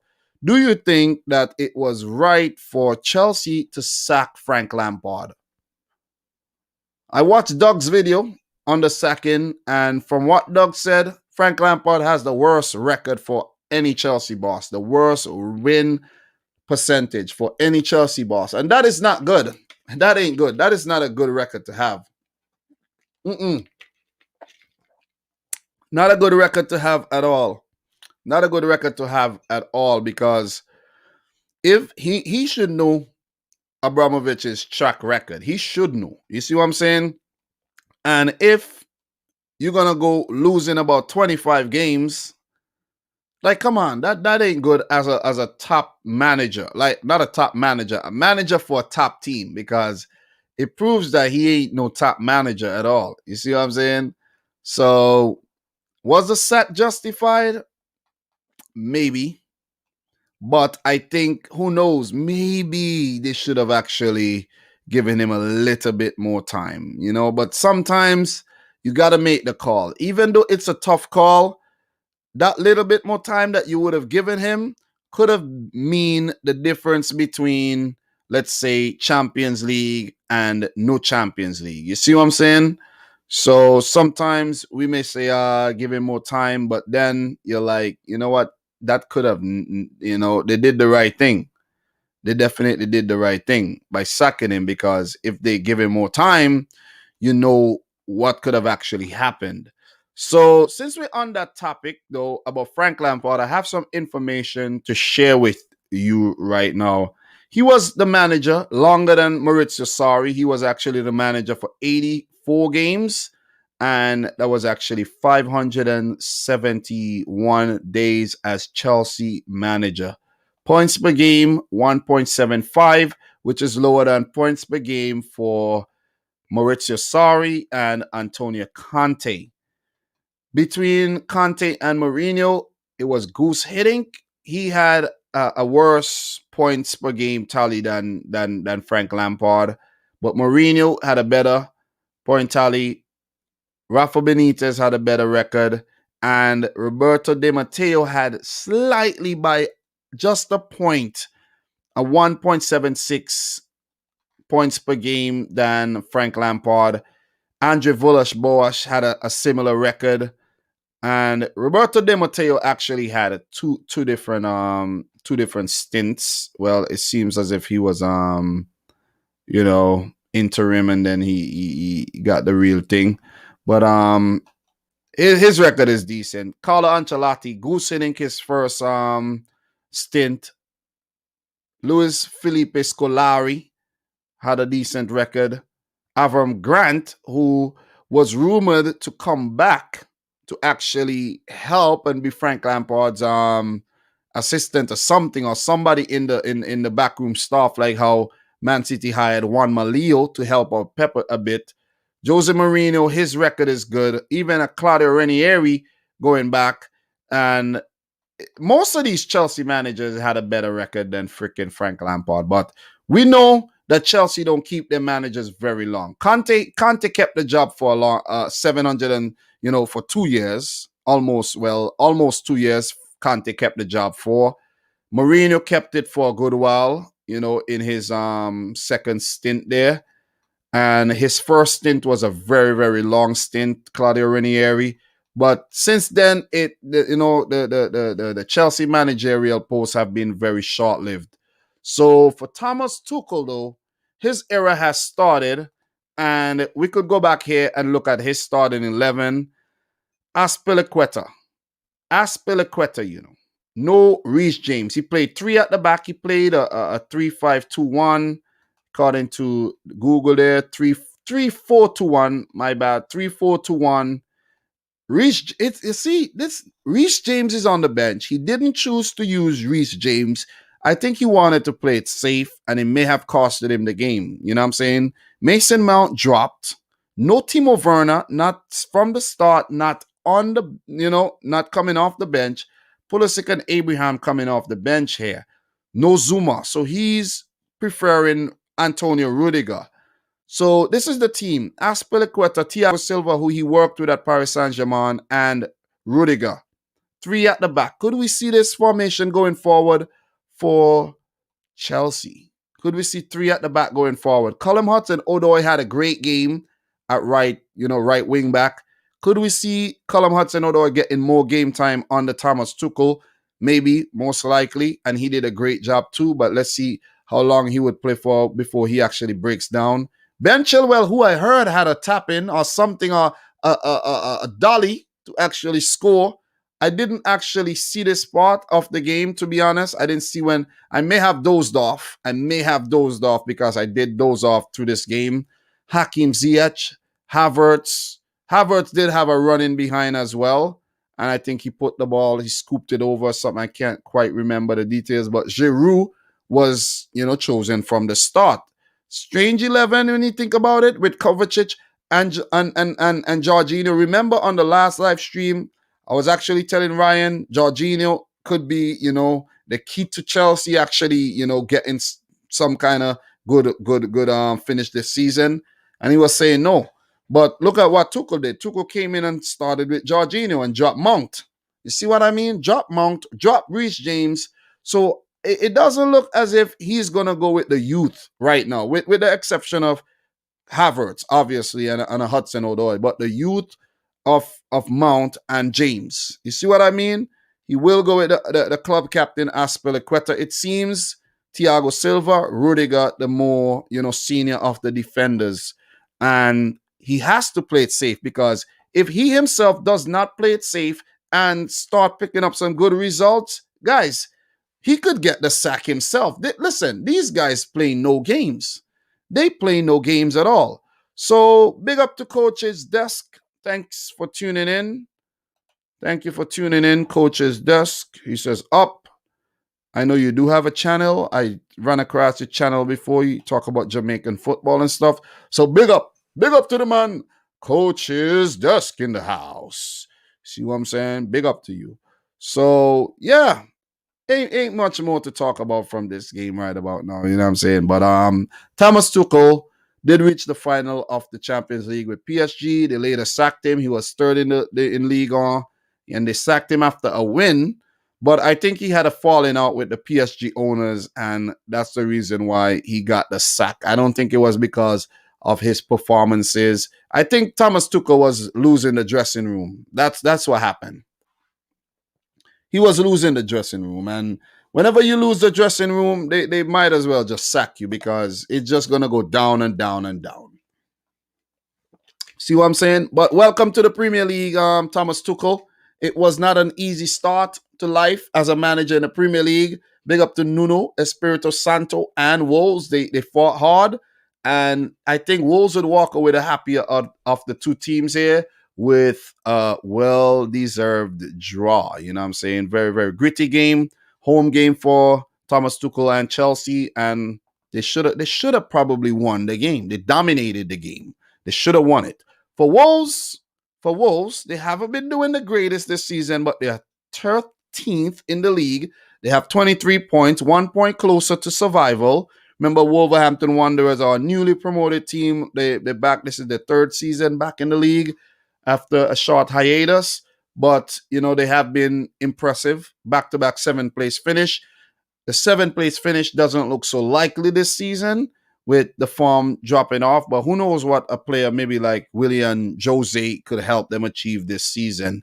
So in terms of their matches, they have Crystal Palace next, Arsenal, Leicester.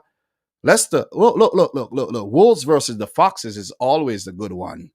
Then they have Southampton back-to-back in the FA Cup and the league. Leeds, Newcastle. They have some winnable games. Aston Villa. They have some winnable games coming up. So I think the next month or so is a tricky period for them, where they could either get their mojo back, or they could continue slumping.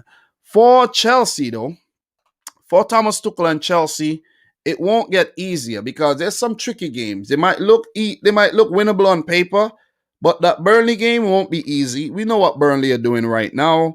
And the game against Tottenham surely won't be easy. That will be Thomas Tuchel's first London derby. And then you have Sheffield. We know what Sheffield are on about right now. We know their memo right about now. We know their agenda right now. They ain't playing games. They're not playing games. And they got the Champions League coming up as well, an FA Cup game. And the back end of February is going to get a bit difficult. You see what I'm saying? Atletico Madrid, Man United, Everton, Leeds, Liverpool. It is going to get tricky. It is going to get very, very tricky for Thomas Tuchel. I did predict Chelsea to actually come in second in the league. And it's a very tricky scenario, because this is what could actually happen. We know when a new manager come in, could go through a honeymoon period. They could start picking up a whole lot of victories. Could pick up some draws in between, but not a lot of losses, and get their act back together and start, surging up the table. And now we'd be like, oh man, Chelsea could actually come second, like Dominic Rich predicted. You see what I'm saying? So I'm not saying that's what I want, but that's what I actually predicted. So it will be nice to see my prediction come true. Yeah. So you can keep your eye on Chelsea, guys. Do keep your eye on Chelsea. They have 30 points right now, and they're 8th, not far behind the bunch. You see, they're not far behind the bunch. That's what I keep saying. That's what I keep saying. So look, and I'm gonna mention Liverpool. If they keep dropping points, they drop back. They keep dropping points. They're gonna be where Chelsea and Arsenal are at right about now. And people don't want to admit that. A lot of people don't want to admit that, but it's the truth. It is the truth. It is the truth. So, what are you guys saying in the chat right about now? So, Barkley EHG is saying 100% right on the Frank Lampard. The ball was passing between defenders and goalkeeper, and which makes a lot of errors, especially Zuma. That is something what you guys were talking amongst yourselves. And which league does Frank go to next? That's an interesting one. I think Frank Lampard should actually.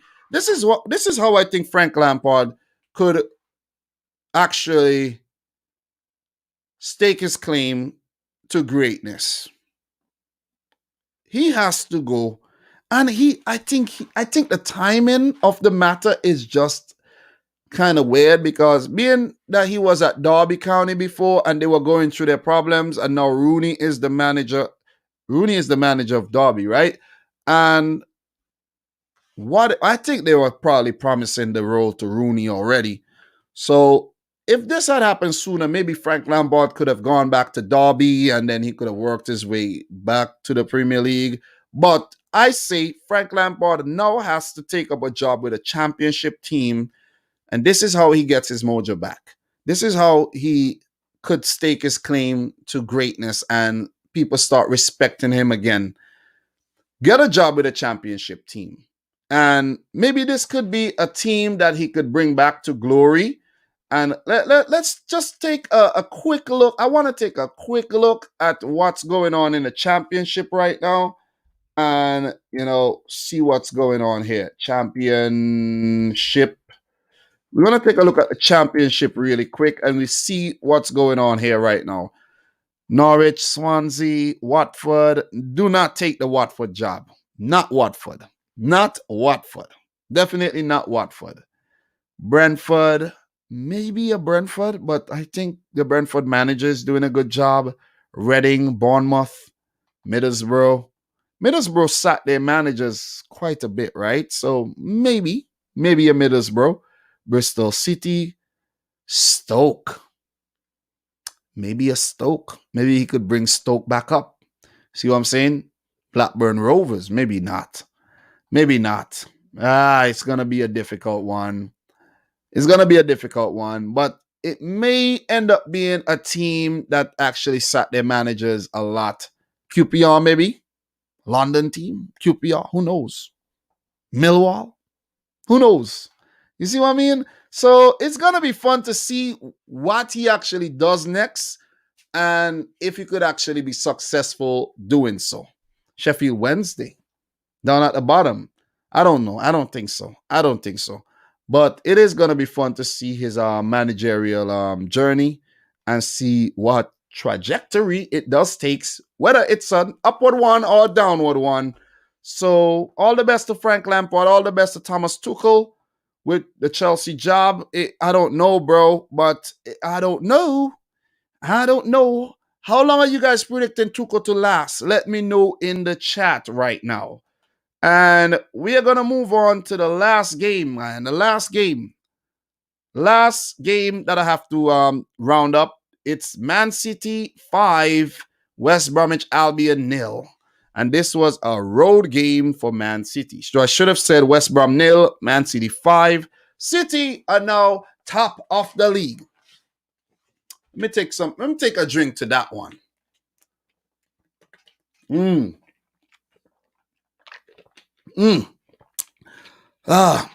This feels good. I ain't gonna lie. Listen, I ain't gonna lie, man. I ain't gonna sit here and lie, but this feels good. It feels good. It feels damn good to be on top of the league right now. And not only on top of the league, but on top of the league with a game in hand. Woohoo! Yeah, baby. It feels good. It feels great. It feels great. On top of the league with a game in hand. This is amazing, man. This is amazing. How did we get on top of the league with a game in hand? With Sheffield to play next. No disrespect to Sheffield, but I think City are going to handle business. 5-0 against West Brom, man. Oh boy. Ilkay Gundogan. Listen, guys, if you want more insight on this game, I made a whole live stream talking about this over an hour. I talk about this game. So you could go check it out if you haven't yet done so. But Ilkay Gundogan, man, 7 goals this season, man. Oh, man. Oh, man. Ilkay Gundogan has been amazing. This is his best season ever. Best season ever. Best returns ever by Gundogan. It's like, you know what it is? It's like you expect Kevin De Bruyne to be doing what Gundogan is doing in terms of goal scoring and all of that. And no one, when you see De Bruyne picked up the injury or Aguero picked up the injury, David Silva left the club, people are saying, where are the goals going to come from? Who's going to cut apart the defenses? Who's going to put in those through balls? But they forgot we had a player by the name of Phil Foden waiting to, take over from David Silva. They forgot. Foden now has the most goals at the club this season, and he has quite a few assists to go with that. But Gundogan has stepped up, man. This is what I like, man. He has stepped up to the podium. He has stepped up. And he is producing, man. This was one criticism I have of Gundogan over the past few seasons. Very good player, technically gifted, but he is not producing enough. You see what I mean? But now he is producing. I don't know how he got so good in front of goal. I don't know what he's been eating or drinking. I don't know. But he has been damn good. The goals are good goals too. From distance, control, let it run, take a touch, far corner. It has been good. So big up to Ilkay Gundogan. You know who else has been good? Joao Cancelo with the assists. Joao Cancelo, that's his second Premier League assist. And he picked up his first goal, which was a controversial goal. Bernardo Silva with the assist. Rodri with the pass to Bernardo. Sean Massey Ellis, the lineswoman, put up her flag. But City said, what? Screw you. I'm going to continue playing here. What did West Brom do? They switched off. They played to the flag and not the whistle. And someone made a comment and say, oh, they did the right thing. How could they do the right thing? You play to the whistle, not the flag. Play to the whistle. You know VAR. They acting like VAR isn't around. VAR is around. VAR is around. Continue to play. Score the goal. VAR want to take a look and see if it's a real goal or not. Let them do that. When they went back and checked, Bernardo was onside. And it taught us a very, very good lesson that stop looking at the TV screen and think you know what's onside and what's not. Because we don't have the same angles that they have in the VAR room. We have a different angle. You know, like when you're playing FIFA, you could change up the angle of the camera and everything.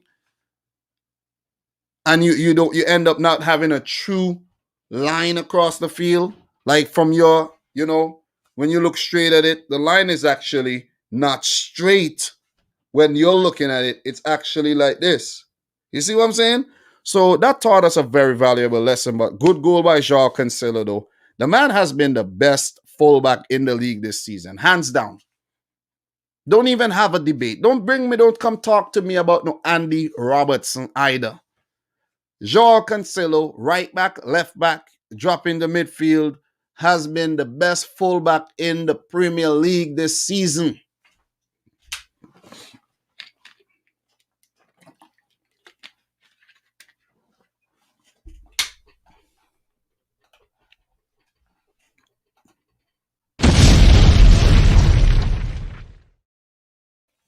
Tell me I'm lying. Please tell me I'm lying. Yeah. They were starting with that Cancelo culture, that cancer Cancelo, but, it's now, Cancelo canceling the doubts of all his haters. Where you guys going with that guy Cancelo? I've heard it many times. I criticized him a few times. I was puzzled. I was baffled by the way he wasn't playing, and when he did, he was But I think after Project Restart, I'm like, whoa, what's going on here? Cancelo has been awesome, man. He's so creative, stylish. He's fast. He defends well. He attacks even better. And he has given us a platform, man. You see what I'm saying? Big up to Demo Dre in the house as well. Appreciate you coming through. Definitely appreciate everybody in here. Make sure you guys smash a thumbs up. We hit 75 likes. That's awesome. That is great. And we will continue to come back and do live streams, man. You know what I mean? So look for the live streams. Lot of live streams in 2021 for sure, for sure, for sure.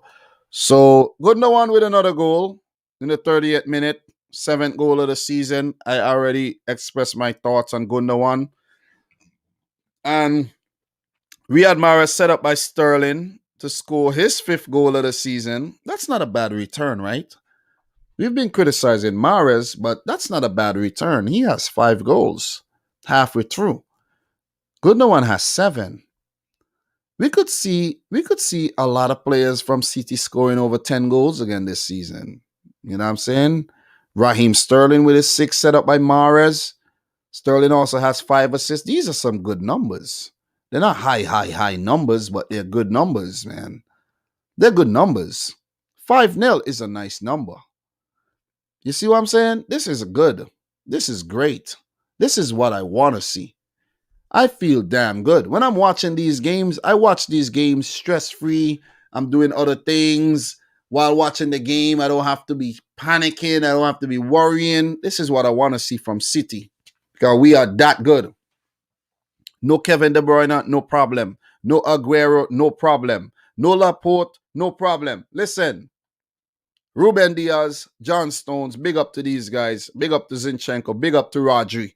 See what I'm saying? Phil Foden doing the damn thing. Bernardo Silva as well. Ferran Torres off the bench. Gabriel Jesus. This team is nice.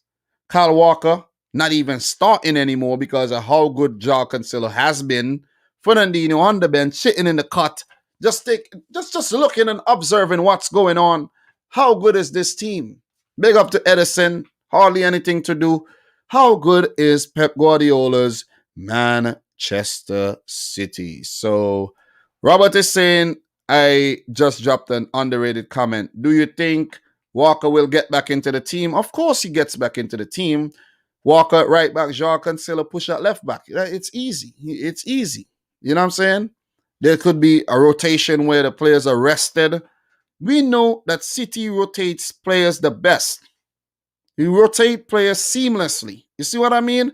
A lot of people forget that if it wasn't for Austin's team, SAF's United would have won 8 Premier League titles in a row. That's how dominant they were. So Alex Ferguson's United. Yep. Man City have Liverpool, Tottenham, Arsenal, Gladbach, West Ham, and United in February. Yes, that's also a talking point. But listen, what am I scared of? Why should I be scared? Please tell me. Please tell me, why should I be scared of any of these teams? Please tell me. I'm waiting. Why? One game at a time. One game at a time, sweet Gabriel Jesus. One game at a time. And we're going to handle business. We're going to handle business. We're going to take our time. We're going to beat Sheffield. We're going to go 3 points ahead of United on the... Well, what? 4 points? What am I talking about? 3 points. I'm robbing myself of a point here. We're going to beat United. Let me make this clear. We're going to beat Sheffield United. Go 4 points ahead on the table. 4 points ahead on the table. If we don't beat Sheffield United, then haha, joke's on me. But I'm confident we're going to beat Sheffield. We're going to go 4 points ahead of the table. Look, whatever Liverpool want to do against Tottenham Hotspur, once we beat Sheffield, if they win, we would still be 7 points ahead of Liverpool. If they draw, makes matters worse, we will be 9 points. If they lose, we will be 10. We are in a very good position right now. So Liverpool, watch yourself, watch your backs. You're not in a good position right now. Because you keep dropping points like this, and it's going to get really, really fugly. It's going to get fucking ugly. It is. It is going to get ugly. Because this is weird. But look, enough talking about City, and we know what City are doing right now. Everybody should know I'm a City fan, big City fan, from since 1894, way back then, from since the beginning of the start of the club. You guys should know. And you know what I mean? I've figured out a thing. When people want to say, "Oh, how long you've been a Man City supporter, Dominic?" 1890 fucking 4, okay? 1894. Any more questions? Like it matters. You see what I mean? But look, West Brom. West Brom. Sam Allardyce. Ah, boy. Sam Allardyce. Sam Allardyce. Sam Allardyce. Triller said, Dom is the youngest looking 127-year-old I've ever encountered. Yep. But look, Sam Allardyce, right? This is bad, man. His form at home has been bad. You're talking about 17-0 since Sam Allardyce took over. And before that, you could go back and say when Slaven Bilic 22-0 at home in the last, 5 Premier League games or so. This is bad, man. This is bad. This is horrible. Listen, West Brom, it's going to be hard to recover. They're still not, it's still early, still halfway through the season, but you do not want to be 11 points after 20 games, man. You don't. You're playing FIFA and you're 11 points after 20 games, you're getting sacked, just like Slaven Bilic.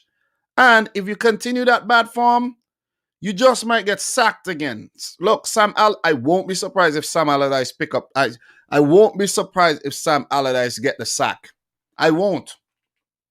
He might just want to get the sack so that he won't tarnish his record for never getting relegated. He is the fixer, but he himself is getting fixed.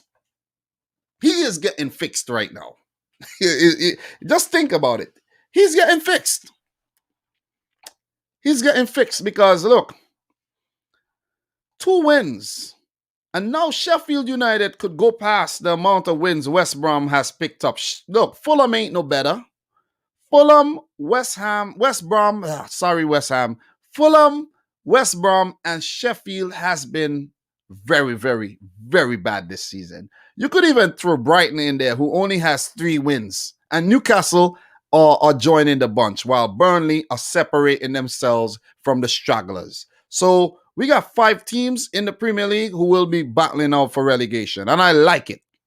No, I don't just want to have 3 teams at the bottom and everybody else safe. Put some more teams in the mix, man. Put some more teams in the mix. And if a team like, let's say, Crystal Palace don't get their act together, they could join in very soon. But I think Burnley and the Alan Pace era, they're going to keep picking up the pace and keep moving. They will. But for West Brom, though, things are not going to get easier. Things won't get easier for West Bromwich Albion. It won't.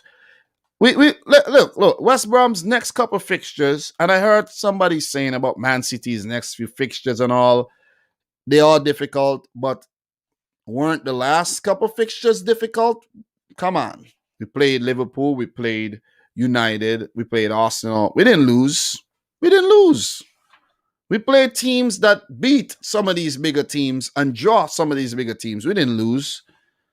But I know most people have that agenda that they want to see City fall. They just want to see City keep falling. It won't happen this season. It won't. West Brom play Fulham. 6-pointer. 6-pointer. Sam Allardyce, come on.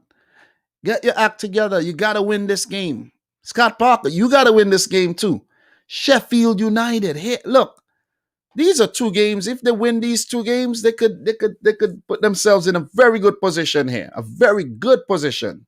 But then you have Tottenham, Man United. You got Burnley. That's a winnable game, but it's a Turf Moor. It's going to be hard. But then you have Brighton, Newcastle, Crystal Palace, Everton, Chelsea. These are games. Look, West Brom, Big Sam, you could do it, but you guys got to win.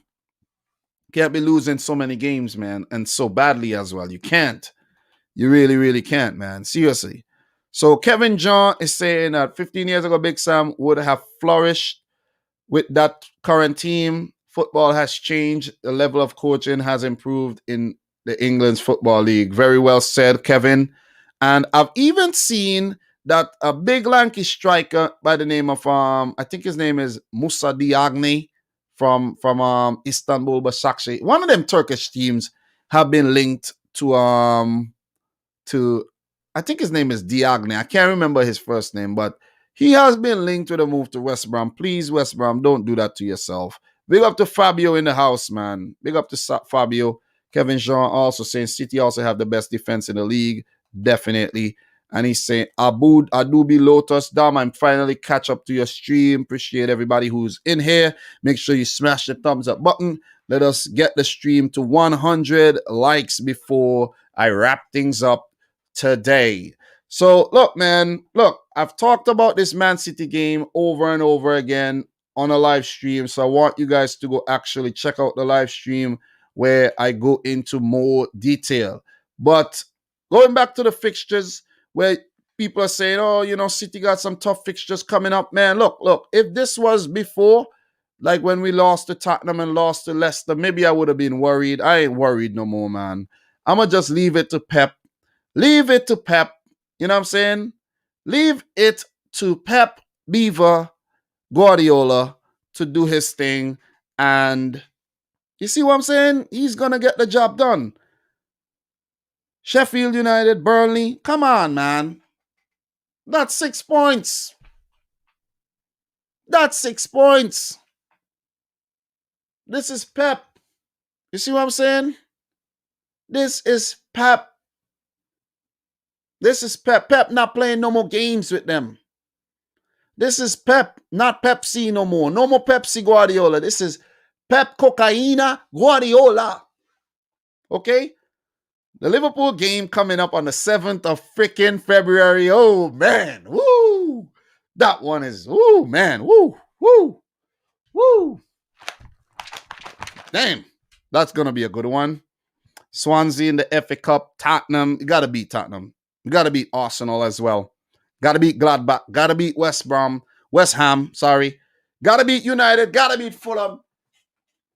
Got to beat them all. Got to beat them all. Like Ash Ketchum. Got to beat them all. Got to catch all of them sleeping. You see what I'm saying? Got to catch them sleeping and slipping. And we got to do the damn business. Look. Well played, City. Top of the motherfucking league. And we could go 4 points ahead of United, which is a great feeling. Look, United, you slip up again, or Leicester, you slip up. City could be stretching their lead to 7 points. Keep that in your mind. Let it digest before you start telling me about if and what if and if Liverpool this or if this. No. We have 7 points ahead. If you had 7 points ahead, you would have never said if City get the act together again or anything. So knock it off. Simple. Knock it off. Okay? We're going to talk a little bit about the Spurs-Liverpool game before I wrap things up today. Tottenham Hotspur 5th, Liverpool. Well, no. Why do I don't like when this thing does that, Tottenham a 6th, Liverpool a 5th. And they meet each other in a big game. This is a big game. Mourinho said the better team lost the first game they played this season. Was at Anfield, 2-1. Late goal, broke Tottenham heart. And they could have got a point. Think they were playing for the point. But you can't play for a point, Mourinho. You cannot play for a point. You do not play for a point. Klopp, you also do not play for a point here. Stop playing for 1 point, man. Come on, stop playing for 1 point. Play for the win. Be brave, go out there, play for the win. I've been hearing that Doug said that Fabinho picked up a knock. I don't know if that is true or if it's just mind games. I don't know if it's just mind games, but let me see the news in the build-up here. So, oh boy, yeah. Fans worry. Liverpool fans worry with Fabinho not spotted in the pre-Spurs training footage 2 hours ago from This Is Anfield. Mo Salah and Sadio Mane may have chance for revenge against Jose Mourinho's Liverpool dig. I didn't actually watch the Mourinho, preview, his interview. And there's also news that Spurs dealt Sergio Reguilon blow ahead of Liverpool clash. But I actually made a video that I didn't get to release because I actually put the wire in for the mic, the XLR cable, and this other device down next to the power wires, and it picked up all the static from the electricity. So it kind of messed up that video. I made a 15-minute video talking about this game, but never couldn't put it out because the quality was really shitty. But guys, I said I would like Sergio Reguilon to play the game, but Mourinho would have just gone in with Ben Davies to be defensive. You see what I mean? So look,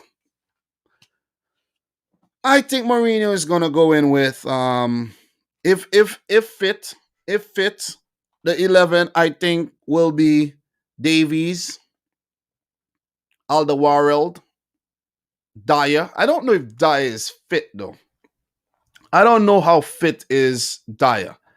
I gotta check that out. Did he play the last game here against Sheffield? Let me just double check something really quick. Yeah, he did play. I think Dyer is fit. So I think it'll be Alderweireld, Dyer, Davies, and let me just double check the Wickham game. Wickham push. Yeah, Alderweireld did play against Wickham. So Wickham did push Tottenham, but Tottenham did come back and score about like 4 goals or so in quick succession. So, you know what I mean? They avoided a giant killing there. So look, Aurier, Davies, Alderweireld, Dyer. 4 at the back with Hugo Lloris in goal, of course. Højbjerg, Sissoko in the middle. Højbjerg and Musa Sissoko in the middle in the holding midfield positions would definitely work. Sissoko is fit. I know Harry Winks had a good game, so who knows? It could be Højbjerg and Winks or Højbjerg and Sissoko, but I think he'll go with Sissoko for the physicality. Sissoko he could run very fast, and Sissoko would take the game to Liverpool more than Harry Winks, who is a little bit more timid of a player, would. So I'm going to say Davies, Alderweireld, Dyer, Aurier, who has been a little less rash this season, Lloris, Højbjerg, Sissoko. Above them,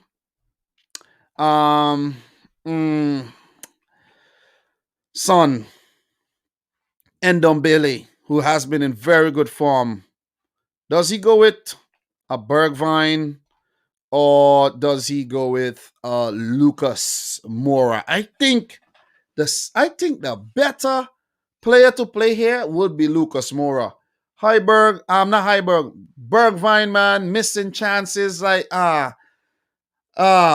if Bergwijn was actually better against Liverpool in the first leg, if the reverse fixture, they would have won the game. But Bergwijn let his team down in that game. I think this should go with Lucas Moura, who should play ahead of freaking Bergwijn with Harry Kane up top, and he would actually drop back to help while Lucas and Son push forward. So it would be like an Ndombele, Kane in attacking midfield sometimes with Son, and you have Lucas a little bit further ahead with guys like Davies and Aurier trying to square the ball into the box.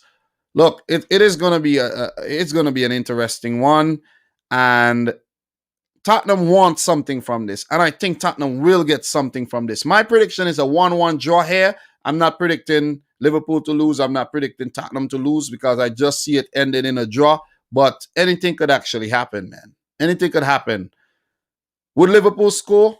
They have been in horrible scoring form in the Premier League. They scored 2 in the FA Cup. But Liverpool have now gone about 4 games without scoring. 4 games without... 4? How much is it? I'm losing track already. I'm really losing track.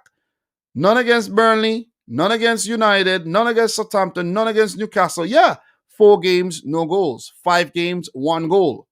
Come on. 7 against Palace. They need to get back to their goal scoring ways. I know Salah scored 2 in the FA Cup, but Liverpool still lost the game. There's doubts over whether Fabinho would be fit. If Fabinho ain't fit, oh man, listen, you could just kiss the title chances goodbye if he's not fit and if he's out. Seriously. If Fabinho does not play this game, Liverpool will lose the game. They will lose the game. They will lose the damn game. The game is coming up in about 3 hours from now. And my predicted 11 for Liverpool, let's say Fabinho does not play. Who the hell plays? Who plays? Is Henderson fit again? I don't even know, to be honest. Guys, is Henderson fit? Is Henderson fit right now? Realistically, Spurs might win or will be a draw. Optimistically, Liverpool win. Yeah, you sound like Jurgen Klopp, Fabio. You sound like Jurgen Klopp. Listen, if Fabinho does not feature in this game, who plays? Or Liverpool, well, Matip should be fit. Matip and Phillips. Surely not Reece Williams again. Surely not Reece Williams. I know it can shatter his confidence, but you cannot play Reece Williams again. Not against Spurs. Not in the big games. It has to be Phillips. Or if Henderson is... But if Henderson is fit, why play Henderson at centre-back when he just missed a few games? Why? Why? Na, na, na, na, na, na, na, na. Why? You guys saw what happened to Man City last season, playing midfielders as centre-back. Let me leave that alone, man. Let me leave that alone. Not the right move. Not the right move. I would actually go in with Alisson. Let's say, okay. Alisson, Robertson, Trent, Matip, Phillips / Fabinho, subject to fitness. Thiago, who needs to win games for Liverpool. Win games. Listen, I don't want to hear the hype about how good he is and how good he is and how good he is. Win games. Score some goals. Pick up some assists. That's currently not happening. Shut up about Thiago already. Okay? Gini Wijnaldum, you got to step up. You haven't been doing anything the last couple of games. I would actually play Firmino in midfield. Play Firmino in midfield. Play him in midfield. And he could, he would be a goal threat as well. Play Firmino in midfield. Whether you want to play Firmino in midfield. I would actually play Salah through the center. Mane in the left, over at the left. And play one of Shaqiri or Oxlade-Chamberlain over on the right wing. That's a good team. That is a good team. Don't come tell me nothing about no Origi here. Origi had the damn ball to put in the back of the net the other day and missed it. No, I don't want to hear nothing about Origi. Don't want to hear.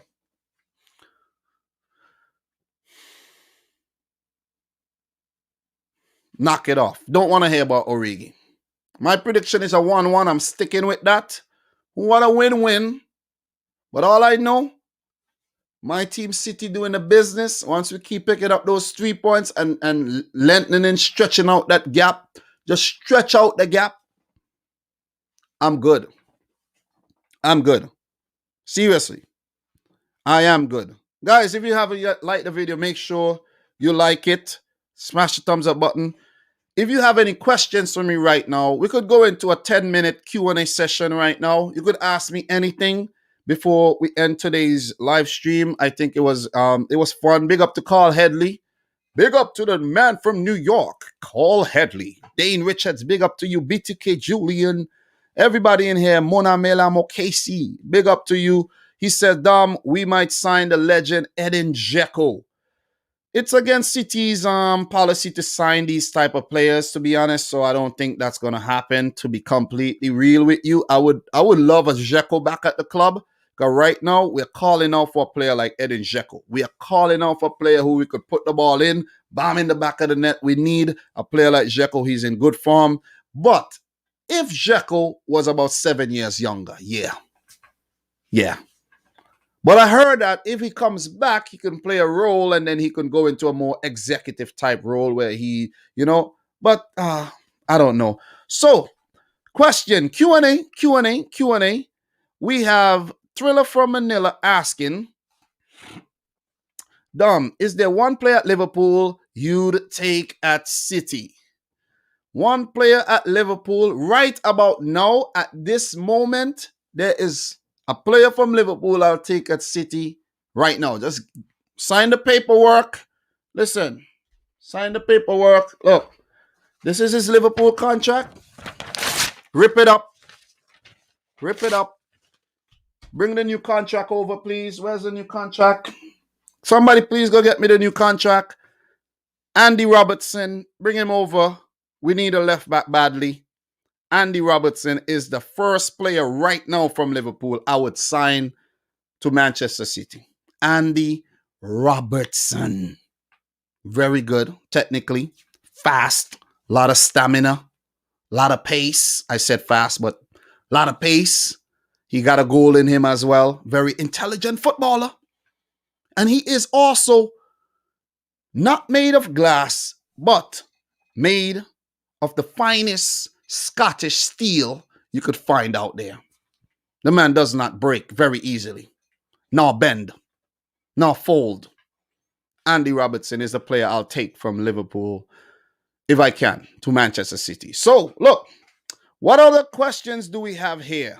So, if you have a question, leave the question. I will answer the question. So, Dupe saying, Dom, what are the signing you would make for Liverpool so they can start contending back again? So if I would actually make a signing for Liverpool to help them get back into contention of winning the Premier League, going back to back, it has to be a center back. It has to be a center back. But which center back do you sign? Do you sign a center back who has never played in the Premier League, who doesn't have a lot of experience, bring him in and hope that he could actually do something? I don't think so. I really, really don't think so. And I'm going to stick to the belief that I've had over the past few weeks, where I said the ideal center back for Liverpool would have been Antonio Rudiger. To be, this is how I feel. Antonio Rudiger would have made a perfect signing for Liverpool. But the only problem is he does play for a rival fan in Chelsea. Rival club in Chelsea. And they won't let him go that easily. And something I've also noticed is that Rudiger hardly involved all season, but as soon as the January transfer window came closer, they start putting Rudiger into the team, So they're messing with his mind like, you're playing, so he won't want to try to get a move out the club in January for like a loan or something. You see what I mean? And now Tuchel came to the club, replacing Lampard. Rudiger starts. The window is about to close in what, like 3 days or so? So you see how they play mind games? You see that? You see what I'm saying? But Rudiger would have made a perfect signing. He would have made, I don't know how long he has left on his contract, or if Liverpool could have worked out a deal to actually buy him and, you know what I mean? I don't know, but that would have been a good signing. But it would have been a difficult deal to make happen, seeing that Chelsea, or a rival club, and you don't want to help out the rival club right now, really. You don't. You really don't. Unless it's like a player who is like 18, 19, or a Jesse Lingard that is not really an asset to you right now. You understand what I'm saying? But I think Rudiger would have made a great signing, seeing that he has the Premier League experience and he's a very good defender, plays for the German national team, even though they haven't been that great lately. But I think he would have slotted in seamlessly alongside a Matip or, let's say, a Fabinho, and he could have helped show up Liverpool's defense. And matter of fact, not Fabinho, alongside a Matip, and maybe, matter of fact, Liverpool might actually need two centre backs. They might need two because they have Gomez out, they have Van Dijk out. Matip is made of glass. He's not even made of glass. He's made of crystal. He's never fit. And you want Fabinho playing in your midfield. And I think that's where the problem comes in too. You have your midfielders playing in defense. It affects the team, man. It affects the team. You see what I'm saying? It's like you take a part from one place, put it over here, and another part goes in there. It doesn't work the same way. It could work better, but it's not. You see what I mean? So two center backs to replace the two that's out injured, and that won't happen. So with that said, Liverpool will not successfully defend their title. They would attempt to attack it, but they won't be successful. And that's my answer to that question right there. So if we have any more comments right now, any more question right now, let me see. Any more questions that you guys have? Any more? Thriller said, big mistake from Klopp to play Jota in a meaningless game. The group was decided. Definitely right. Definitely right. Legend Sweet is asking, Dom, you reckon City summer can pull off Messi and Haaland in the same window? I think Messi is kind of one. It looks like Messi might actually go to PSG, you know. It seems like he might go to PSG. But to answer your question, I would absolutely love both Messi and Haaland. Yes, in the same window. Messi's contract is ending at the end of this season in June 30th. It's done. It is done. And unless he renews his contract in the coming months, Messi will no longer be a Barcelona player and he will sign to one of PSG or Manchester City. And I hope he does sign for City. It's against our transfer policy in a way, where Khaldoon Al-Mubarak did come out and say that City's strategy is to sign players between the ages of, I think, 19 to 25 or so. And signing a player who is older could happen, but it is it is an extreme exception. You see. So there could be a possibility where a player could sign at 27, 28, like a Riyad Mahrez did. He signed when he was a little bit older. So the Messi thing could happen because Messi is a freaking unicorn. And why not? If you see a unicorn, why not sign him? As for Erling Haaland, we do need a striker. We do need a striker who's going to stay fit, someone who is clinical, someone who's going to give us a lot of goals on a consistent basis. And the fact that his dad was once a Manchester City player, it'll make it even better. Erling Haaland, I think he should make the move. You're going to win trophies with City. You ain't going to win a goddamn thing with Borussia Dortmund. You ain't winning nothing. You might attend a wedding as a bridesmaid, but you won't ever be the bride or the freaking groom. You won't. So I would love Haaland. I would love Messi in the summer. Definitely. Are we gonna get any? Maybe. I don't know. But we shall see how, these stories develop going forward. So, guys, that'll be it for today, man. It's now 12 noon. Appreciate everybody who tuned in. Definitely 100% appreciate you guys. And I will be back tomorrow to do a prediction video for the weekend game. So make sure you come out again. You know what I mean? We'll be back with the fire once again tomorrow. So, guys, thanks again for everybody who turned out. Make sure you like the video if you're yet to do that. If you're watching the replay and you got all the way to the end, please leave a comment. Please like the video. I appreciate you. Guys, Don't forget you can go check out cardsplug.com. My card kind of shifted. I don't know. Ah, I put up a magnetic thing on the wall here, and I don't know why it shifted, but okay, that's a lot better. That's a lot better. Make sure you go check out cardsplug.com/dominicrichfc. Link is in the description box down below. You will get 15% off your orders by using the coupon code Dominic Rich FC. It helps to support the channel. You see all the nice quality things you see in here. It's from my affiliate partnership with Cards Plug. You know what I mean? I made a little change, to help put back into the channel. So everything helps to support the channel. Even you watching right now, it helps to support the channel. So look, from your boy Dominic Rich, thanks again for watching. Until next time, peace out. Rich, squad.